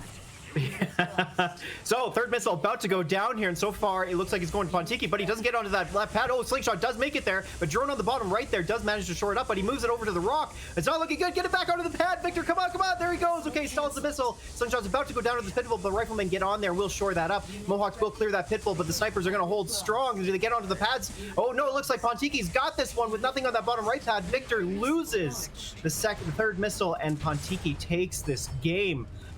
Very awkward game overall. This map, like I have to agree with you, is just not a great map in general. And the two decks that came to be were very unusual. Like, what kind of a deck would you say is probably the best to use on something like this? I would just bring like a happy good time, not aggro with a Ceph or something. Just play both the pads as though they're separate entities. Alright, so the second match of Alaric versus Striker. This time, Alaric is home and has picked Lone Spire. So Striker playing Jackson, which I'm surprised by. Normally he plays Mammoth when he's playing Jackson, but Mammoth is very bad on this map. This is an awful two-harvester map. He is playing Mammoth. Oh, okay. So Striker's told me about this a little bit. This is Striker's weird attempt at a one-half Mammoth deck where he plays the first missile one-half and then tries to win the first missile. And once you win if you win the first missile with your 5-card deck, you automatically win the game, because there's no way your opponent can fire 2 missiles before you make it to Mammoth tank. Oh yeah, and your Tiberium ramping up more towards the second and third missile means that you're more guaranteed to get Mammoth out. Okay, interesting idea. That's his plan. Is he wins the first missile just by playing a normal one-half game plan with his 5-card deck. and then he goes like then because of natural Tiberium ramp in the game, he will always make it to his mammoth tank in time before the next 2 missiles can fire. I think Makes a lot of I sense. don't like it. I've talked to him about it a bit. I think it's a bad strategy. I don't think it works. I'm gonna eat my words here because Alaric's about to lose this missile, but I think that yikes. Sorry, the Scorpion tank's about to go down there. So like you said, Striker is going to take this first missile here. And I got to say, like, as far as decks go, I mean, not a bad idea simply because of the fact that Alarac's running Phantom and then Striker's not running any air at all. So Alarac's playing with a 5-card deck, and now that Striker's got this first missile under his belt, Alarac's going to have a really tough time of clawing back and actually making it through the Mammoth tanks. And it's going to be interesting to see how the Tiberium ramps up. Can Alaric put on enough pressure on the Harvesters and his economy to stop him from bringing enough Mammoth tanks out? We'll see. I don't think he can. Like, that's the whole point of the deck. I've talked to Striker about it, and the reason I don't like it is because you basically are turning it into a 1-missile game where you're playing 5 units against your opponent's 6. Because if you lose that first missile, there's no way you make it to Mammoth in time. Like, there's just no way. You definitely are not going to get to Mammoth before the game is over. So you basically make it a 1-missile game where you're playing less units. So I don't understand the purpose of it. Like, now that he's won the first missile, he's almost guaranteed to win. Because he has so long to get his Mammoth tank out, and Alaric can never beat a Mammoth tank. Well, and here it comes. Here So it Mammoth comes, tank yeah. is now out. Mammoth tank's going to go and deal with both of those Scorpion tanks. Alaric's got to really protect his tanks here a little bit better. There's no Fanatics on the field either, so he's not going to be able to boost them reliably. And he's not in a very good spot here, so Mammoth tank is obviously going to win these matchups quite handily. Yeah, I think like you said, once Striker got to his Mammoth tank, it's going to be very, very difficult. And not only that, he got to it at the beginning of the 3rd missile, and that's going to be very important as well. Yep. And I think that Alaric misplayed the first missile basically by not going into barracks soon enough. And he just lost in a War Factory mirror where Scorpions lose to Predators unless you Fanatic boost them. That's why the Fanatic deck is good versus Predators. Makes sense. Although having said that, he's just managed to build so many Scorpions that he's killed the Mammoth tank. And Striker never rebuilt a second Harvester, so he can't afford a new one. So of course, dogs are going to try to get on that left there. Alaric's going to block, but it's not looking good here. Alaric's got both pads here. It's not good. Oh, he doesn't get on in time. My God. All right, so twice I said something that was wrong. Well, I was like, I don't like Striker's choice to go 1/2 first missile, and then he won it. And then I was like, I don't think Alaric can win anymore. And then Alaric won. All right, Victor versus Nickcool. Victor has picked Battlefield, and Nickcool is playing Jackson. Victor on Oksana. I think Victor basically... I don't think I've ever seen Victor not play Oksana. I don't think he ever plays any other commander. Yeah, probably not. I should see if this is a Mammoth deck from Nickcool. I think Mammoth would be a poor choice. It is a Mammoth deck. Oh, it's Avatar. It's Mammoth versus Avatar. Okay, this is very exciting. I was going to say I wouldn't play Mammoth against Victor because he plays Infernos a lot. Right. And if you're playing Mammoth on this map against Infernos, that's really rough. Like, that can be really awkward. Yeah, no kidding. Well, I'm not really entirely sure what to make of this matchup. Of course, Mammoth Tank beats Avatar, but... It's close, though. It's close. Since the last Mammoth nerf... Since the last Mammoth nerf, if you tank the shots from Mammoth Tank with something else before you move in with the Avatar can win. Oh, really? Yeah, oh, like if you go in with the Mammoth Tank on reload, you can win with the Avatar. So it comes down a little bit to that kind of early, like that micro of the Avatar versus the Mammoth. Also, like, the boosted one will always win. So if one player saves their boosts, they can win. Also, Nickcool opened Double Harvester, whereas Victor opened Rifle Harvester. So Nick is slightly ahead in money, but Victor is making money off of Scavengers and has spent less. Well, okay, never mind. Now he's made a Phantom, so he spent more. So it looks like neither player is willing to concede first missile. Both players want to fight for it. Yeah, and it looks like it's just going to stall again. He's pushing up onto that bottom pad, and he does, but it doesn't matter. Laser drones on that top pad will shore it up for Victor there. And I have to say, I don't think it really matters too much who wins the first missile.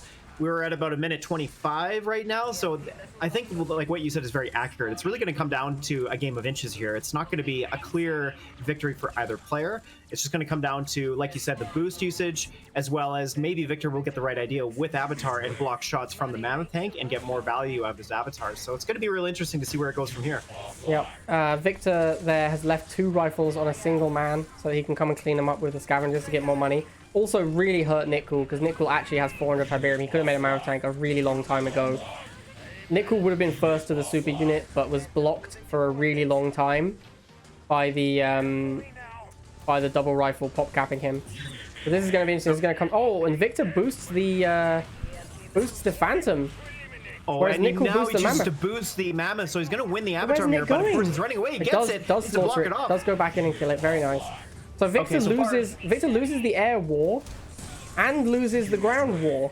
But in Yeah, not looking exchange, good. takes a harvester kill. It doesn't matter because the super units will always kill infinite harvesters. So killing harvester with the scavenger isn't worth it. You have to kill. It's all about who makes more super units at this point.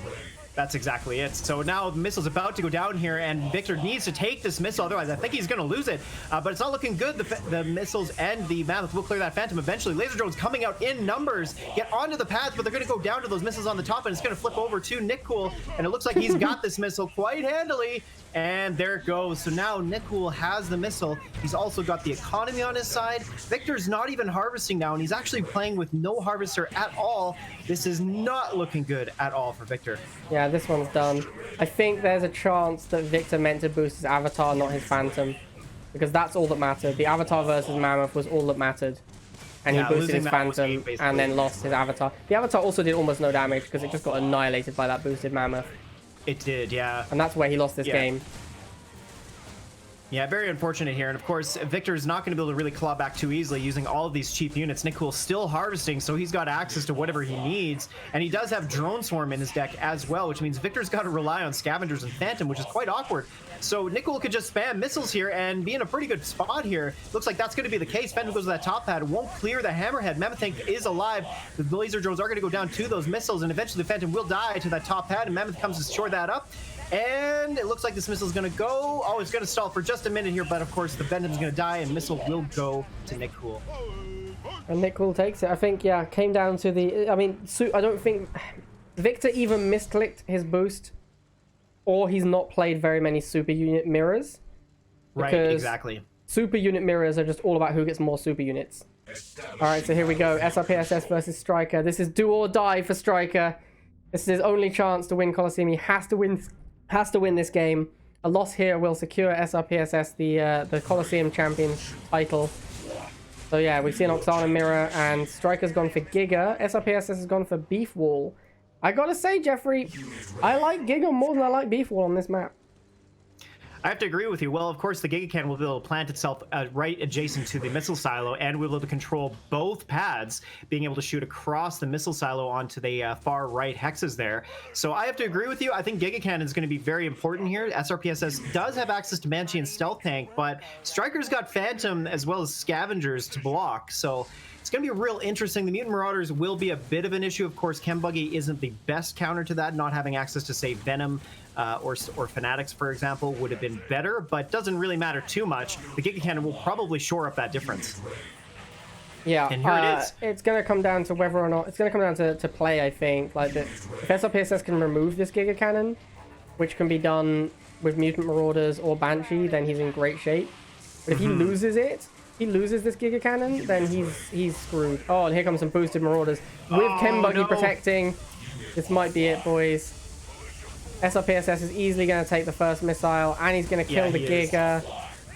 Striker completely locked out here. This is a nightmare scenario for Striker.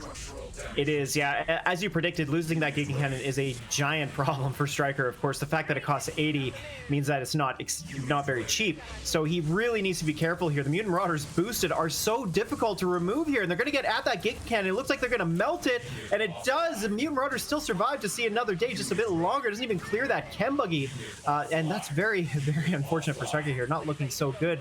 Bikes are coming down here, and the Chem Buggy, he's doing a pretty good job here microing in and out, but these Mutant Marauders, they are just so difficult to remove, especially with the boost. They're going to be able to get their damage off, and yeah, it's not looking so good here. Yeah, Striker really just could not afford to take that hit of losing that first Giga. He invested so much in it. As you can see, he just can't get back in the game. And SRPSS wins the game and becomes unbeatable in this Coliseum. No one can overtake him anymore. Striker was the only person who could have done it. Alright, so congratulations to SRPSS. He is now guaranteed champion. Alright, Alarak versus Pontiki. Both playing Oksana. Both players at 3 and 4 currently. So the winner of this will take a commanding advantage in the Coliseum. Nickcool also at 3 and 5. So the winner of this will take 3rd place currently in the standings. And we're seeing Alarak with his Basilisk Splash and Pontiki playing his 4-vehicle Tick Tank deck. So Alaric has been trying to play Basilisk Splash lately. I don't know why. It seems very bad. But ironically, it's going to be very good against Pontiki's deck. It is, yeah. Yeah. Because Pontiki only has Stealth Tank, really.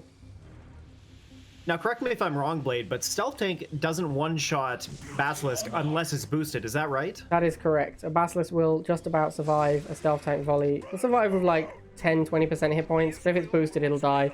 So okay. It's going to be very interesting to see if Alarak can protect a boosted Basilisk or not.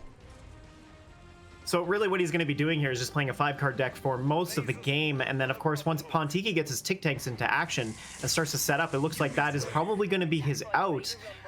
But he may not even really necessarily need it. He's running on 1 Harvester here, so it could be a long time before we see it, or if it even comes out. Oh, loses 2 missiles to those lasers. Nice micro from Pontiki, backing the Chem Buggy off there. That's to survive another day, and that probably means he might be able to take this missile here, but there's enough time here. It looks like Alaric might be able to respond. The boosted Stealth Tank is reloaded now. Will clear that Tick Tank, but oh no, it doesn't! Tick Tank shoots first, and it looks like this missile is going to go to Pontiki, and it does. Alaric couldn't get onto the pads in time. I really thought maybe the Stealth Tank was going to take it, but no, the Tick Tank shot in time.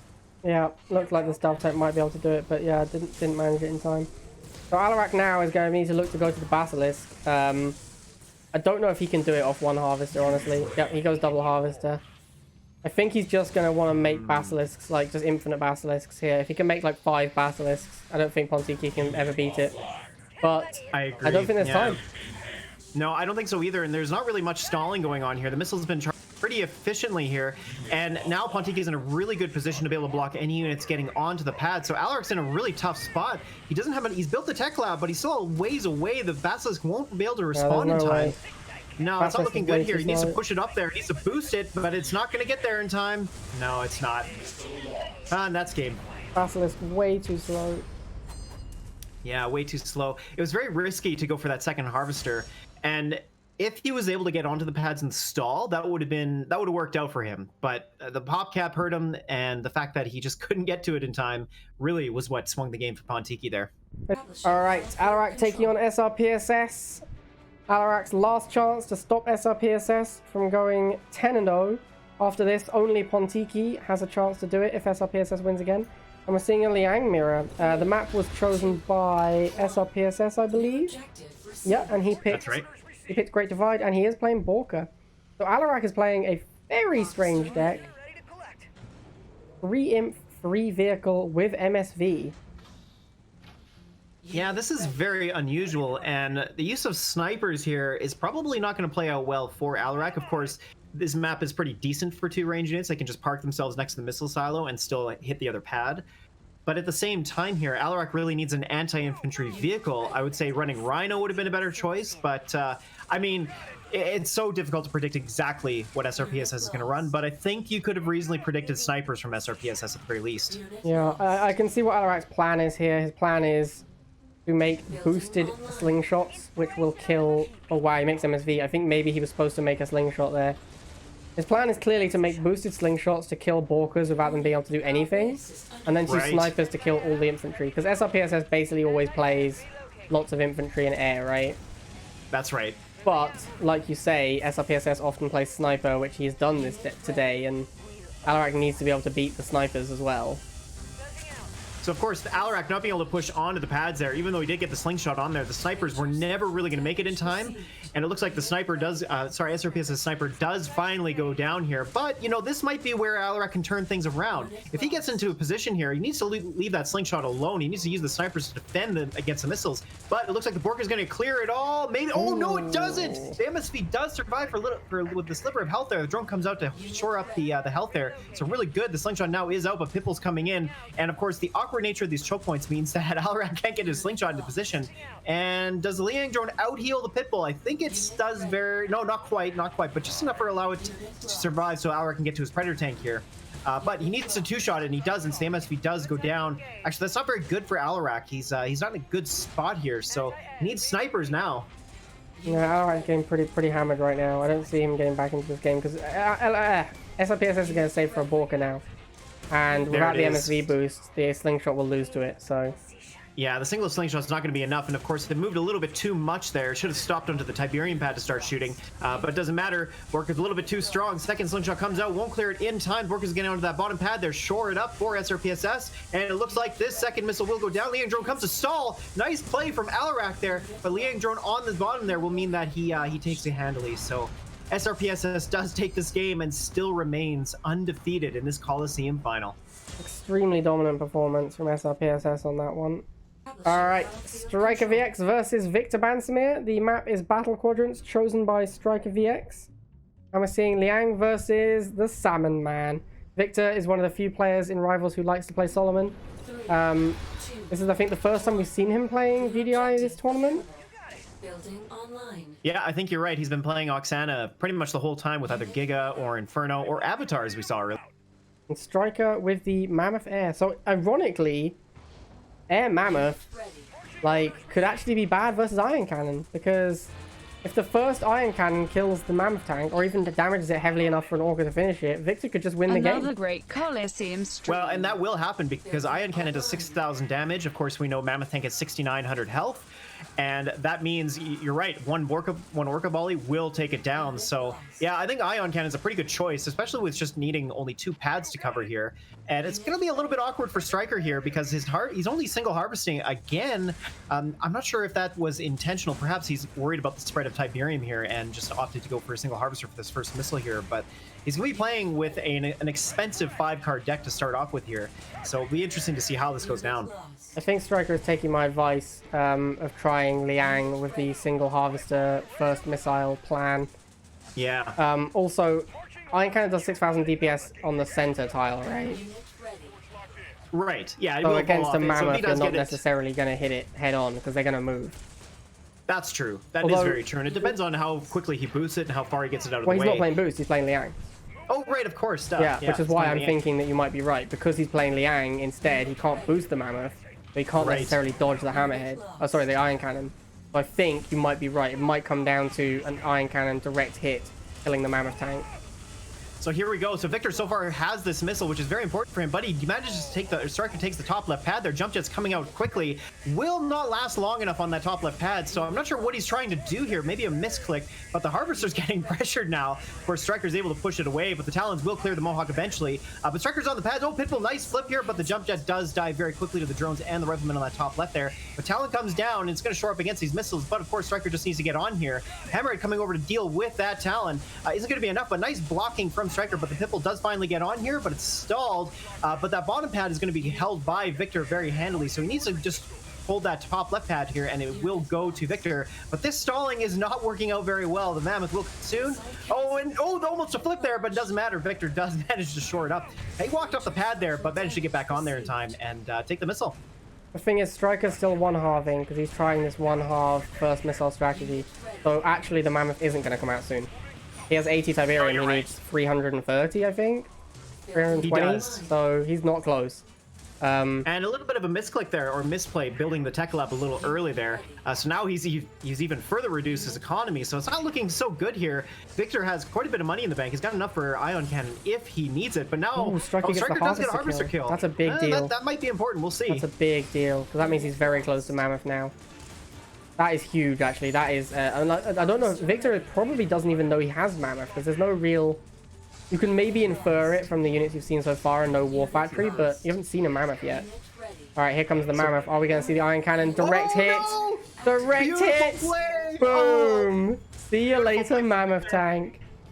Now So Striker it is needs still to... alive, but you know those 3 Pitbulls could reasonably deal with it. But Leandro now comes to heal it, so maybe, like you said, look how quickly it's healing. It's actually doing quite a good job. So this drone might be the difference maker here. It heals so much on these tanky units. No kidding. Well, and here we go. So second missile about to go down here. That Orc is just going to sit there for a bit. Of course, it looks like Striker so far has this, but Victor pushes the militants onto that bottom right there. Or sorry, the Rifleman does stall the missile for a bit longer. Orca coming in, but the Hammerhead's going to obviously defend it quite well. But I think one more, no, it won't be quite enough. And he managed to defend the Mammoth tanks. That's very good for Striker. Jump just come out, but they won't be enough. That's not the answer to Mammoth, my dude. Can he finish off the Mammoth? He finishes the Mammoth. He might take it here. Oh, maybe. Can the jump jets get there in time and block if the new Mammoth doesn't arrive in time? Oh, the drones are going to stall it, and Mammoth's going to get on there, squish the jump jets, and will clean up that pitbull. Drone Storm will last long enough if he can kill this pitbull in time, and it does. So now it's not looking so good. Can Victor get to that top left pad with the Talon? And he does. Stall is just long enough. Mammoth will take a long time to clear it. It looks like the Talon will clear that Drone Storm. Missile will finally die too. The Talon's going to stall here, but Victor's pop cap for that single rev. Oh, will he take it? No, he won't. Okay, so Mammoth tank proving to be a big problem. And right now, the 3 Talons on the field, a bit of an overcommitment here. That Hammerhead on the top left is going to be able to hold that pad quite steadily against these Talons. But now another Hammerhead comes down and gets onto the pad there. Victor not on that bottom right. Doesn't matter. Can he block this Talon? No, he doesn't. Oh, but it doesn't matter. Takes the top left pad there and manages to take the second missile. This is a very important turnaround for Striker. Yeah, absolutely huge for Striker. I think at this point, with a full hit point Mammoth, Victor's out of money. He was all in on that missile. I think it's basically has come down to the fact that Victor Iron Cannoned the Mammoth and then didn't capitalize on it being injured. He didn't finish it. He needed to very aggressively kill it when it was damaged. By letting Liang heal it, he's just dead now. There's nothing he can do. Yeah, I think so. And you know what? Your advice is really paying off here. A lot of work here for Striker. Healing up that first Mammoth tank allowed him to shore it up against the Ion Cannon. So you know what? Maybe the Liang drone was a better choice than Jackson. Moving it out of the way wasn't perhaps necessary. All he had to do was just heal it up. So yeah, I think if you're doing this plan where you're going to go single harvester for the first missile, and you're planning to win the first missile, then make Mammoth, Liang is vastly superior because you don't have the same time constraints that you normally do in a Mammoth tank deck. Oof, what a game. All right, here we are with Pontiki taking on Nickcool for the second time. Pontiki is home this time and has picked Canal Row. So Nickcool with the alternate art Strong Arm, What a Whale, and Pontiki with Oksana. 3, 2, 1. New objective. All right, so we've got Strong Arm APC style deck, but with jump jets instead of the bomber. Normally, these decks play a bomber style unit of Orca or Mohawk. Nickcool is opting for jump jets. Also, Slingshot over Pitbull. I really like Slingshot on this map. The ability to float over the lakes is actually very good on this map. Also, I like air units on this map, so it's good to have an answer to air units. However, Pontiki is just playing a Flame Tank deck with free War Factory. Yeah, I'm not really too sure what to make of this matchup. I have to agree with you about Jump Jets and Slingshot. I think those are probably going to be the best units for Nickcool.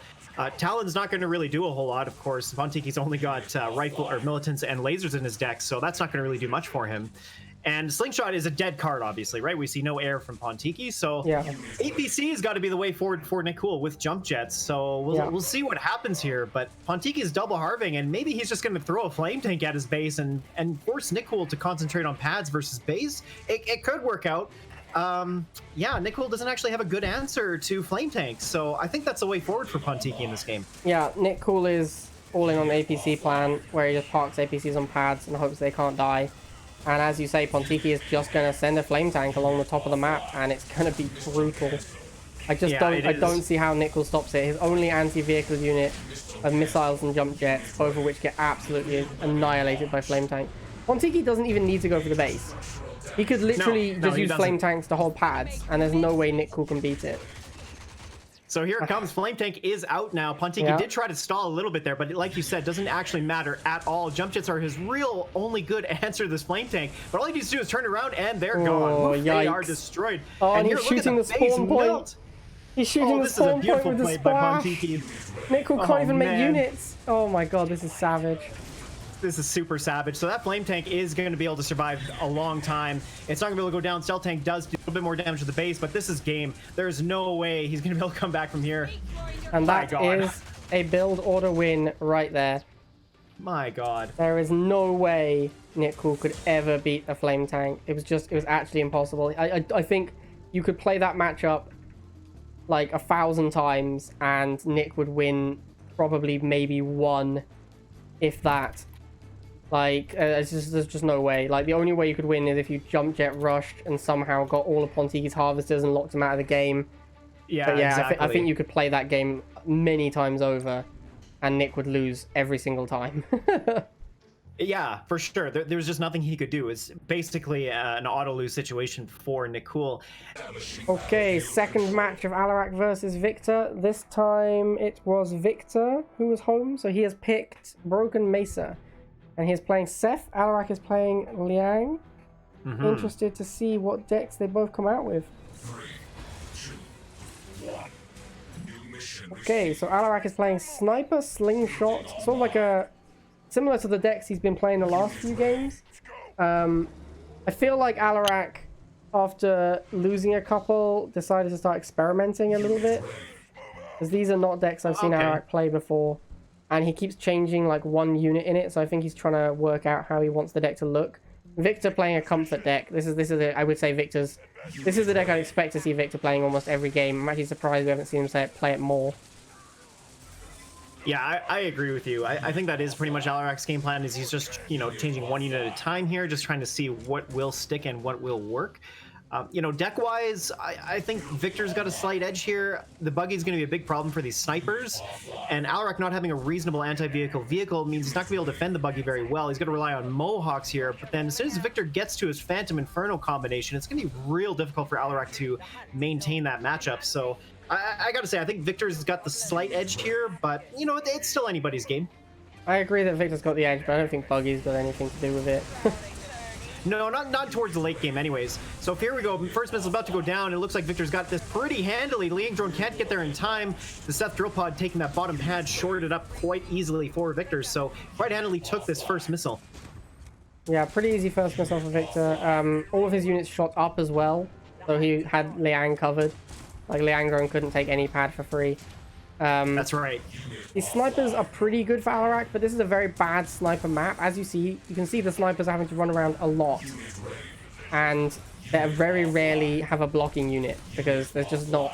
The map is built in such a way that it's hard to control a single location and win the game. No kidding, yeah. And as you say, yeah, once Victor gets this Phantom out, it's so rough for Alaric. Yeah, because next thing we're going to see is an Inferno, and now Slingshot is out. It does get into positional advantage right away, but it doesn't matter. Got to get onto the pads here. So Victor, being a master of pad control, takes all three. He's on that middle pad, and will clear that sniper, and all he needs to do is block. The Mohawk being a bit slow, may not get there in time. No, it doesn't. The Mohawk wouldn't have one-shot it, but looks like the Buggy just managed to do the rest of the damage and shore up the victory for Victor. Really bad deck choice for the map, I think, by Alarak. Okay, second matchup, Pontiki versus SRPSS. This is the last chance for someone to defeat SRPSS and stop him from going 10-0. Pontiki bringing Solomon for some odd reason. Pontiki does like to play spicy stuff. I'm excited to see how it goes. New objective received. Alright, very interesting. What is this deck from Pontiki? What are you doing? Dude, what is this deck? I What are kind of both get decks? the idea. Like, he's played a bunch of low-cost units to get to Ion Cannon, right? Kind of like Porcupix, but the 3-card MSV deck, I'm not feeling it. Not feeling it. I think Jump just got to be swapped out for something like Predator Tank or MLRS in this case, especially on this map. Why didn't he pick MLRS, I wonder? Yeah, I don't understand at all. I don't know why he's playing Rhino Sandstorm Pitbull. That's so weird. And SRPSS has completely mixed up his Borka deck and now has MG for some reason. Yeah, this is very bizarre. It's very surreal. And this MG is going to get wrecked by this Rhino as well. Like, Rhino is not a very powerful unit, but it is pretty good against MGs. I was actually very surprised there that SRPSS, he had access to Liang Drone, decided not to build it and just decided to let the MGs die. But there, now, so Liang Drone is out. It will be able to live against that Rhino, and he's got it set up now. MG could be the difference maker here. MG is going to be able to push back against everything that Pontiki's running. I mean, Pitbull and Rhino just won't be enough to overcome what SRPSS is going to build, especially once he gets to Porka. So SRPSS has a pretty strong deck advantage overall. This isn't... It's going to be a tough game for Pontiki to win. Yeah, I don't know what Pontiki's plan was against Borka either, because SRPSS brings Borka so often. And there's just nothing in Pontiki's deck that can realistically... I guess use Pitbulls. So SRPSS just isn't on the bottom pad. Yeah, he's not on the bottom pad and didn't stall on that top right there. Interesting. So first missile does go to Pontiki, and of course, I don't think in this match a first missile really matter too much. Once SRPSS does manage to get set up and get access to his Borka, which it looks like that's his game plan, because now he's going with the second Harvester, which means he's just going to spam Borkas, and that is going to easily shut down what Pontiki's doing. But Ion Cannon here isn't going to really do a whole lot there. Misses. Oh, it does get the Pitbull, actually. It's not Very bad, but early. not great value. Very early Iron Cannon. And now here comes the Borka, and he doesn't have the Iron Cannon. I feel like... I didn't like that play that much. This is very strange. Very strange Borka indeed. doesn't kill the MSV, but I mean, I guess that's actually a really big deal. I was going to say he's going to clean it up pretty quickly, but he actually can't get to it again. And now this boosted Pitbull is going to take down this Borka. Oh, look at that. Does it get it? It does. Really? So interesting. I thought maybe Slingshot would have been able to win here, but it looks like Pontiki might just take it. Doesn't matter. Borka's not able to get to that bottom pad and won't clear the Pitbull, will it? Oh, it does, actually. So it stalls the pad here. Those dogs are going to take a long time to clear it. Builds a Slingshot to go after the Pitbull. Not a great answer here, but the Pitbull on the bottom will be able to clear the Borka in time, I think. It's really close. Oh, and Pontiki takes it. Oh, he sends another Pitbull to that top left there. So, Pitbull. Very strange game. Pretty good unit. Very strange. Yeah, that was bizarre. But importantly, Pontiki manages to snag a game off of SRPSS, and he managed to take that 10-0 away from him. Okay, the final match of the Coliseum finals, Nickcool versus StrikerVX. This match is for second place for Striker. If Striker wins, he takes second. If Nickcool wins, he takes third. So both players still playing for a little bit of pride. Not really playing for any rewards at this point, but yeah. Oh, Striker playing Juggernaut Zone Trooper for some reason, and Nickcool going with a Laser Drone Rush. But he's stopped for some reason. Is he lagging?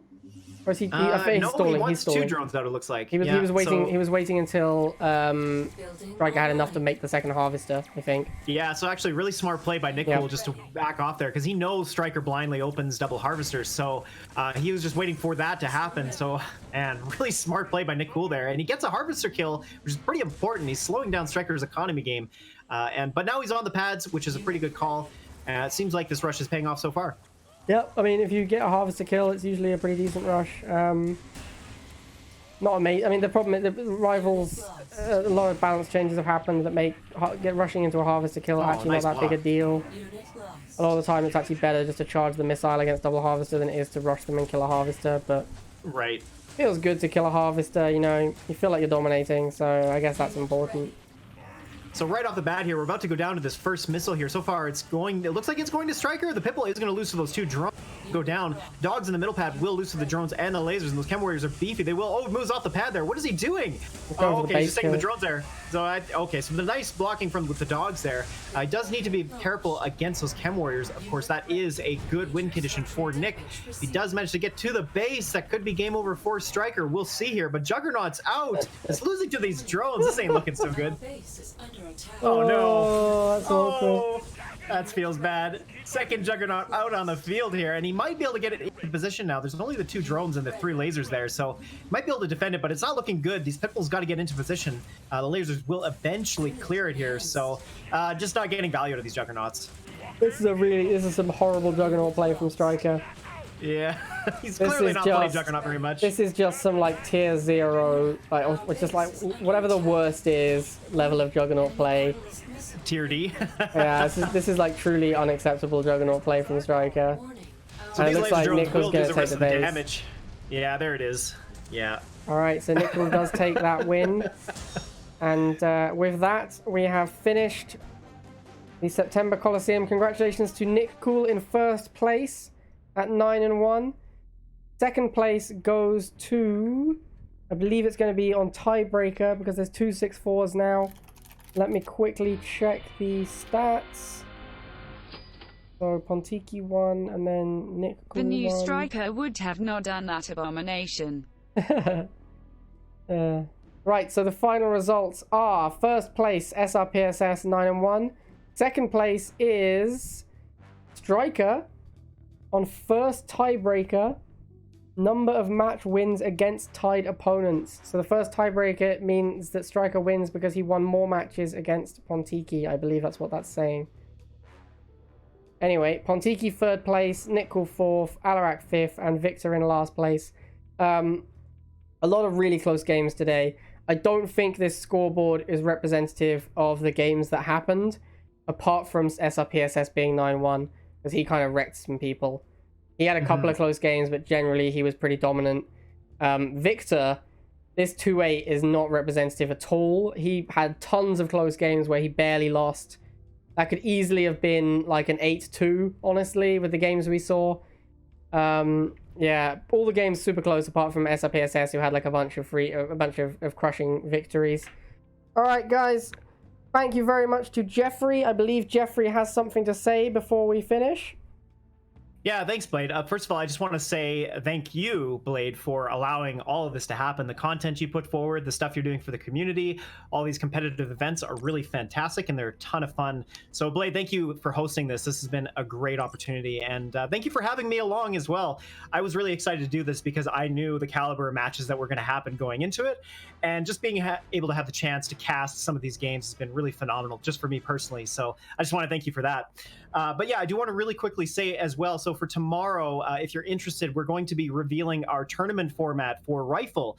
So if you're interested in finding out all the prizing details, how the tournaments are going to run, and all that good stuff, make sure to tune in tomorrow. We are going to have our weekly stream at 10 a.m. Pacific, or that is 1 o'clock Eastern.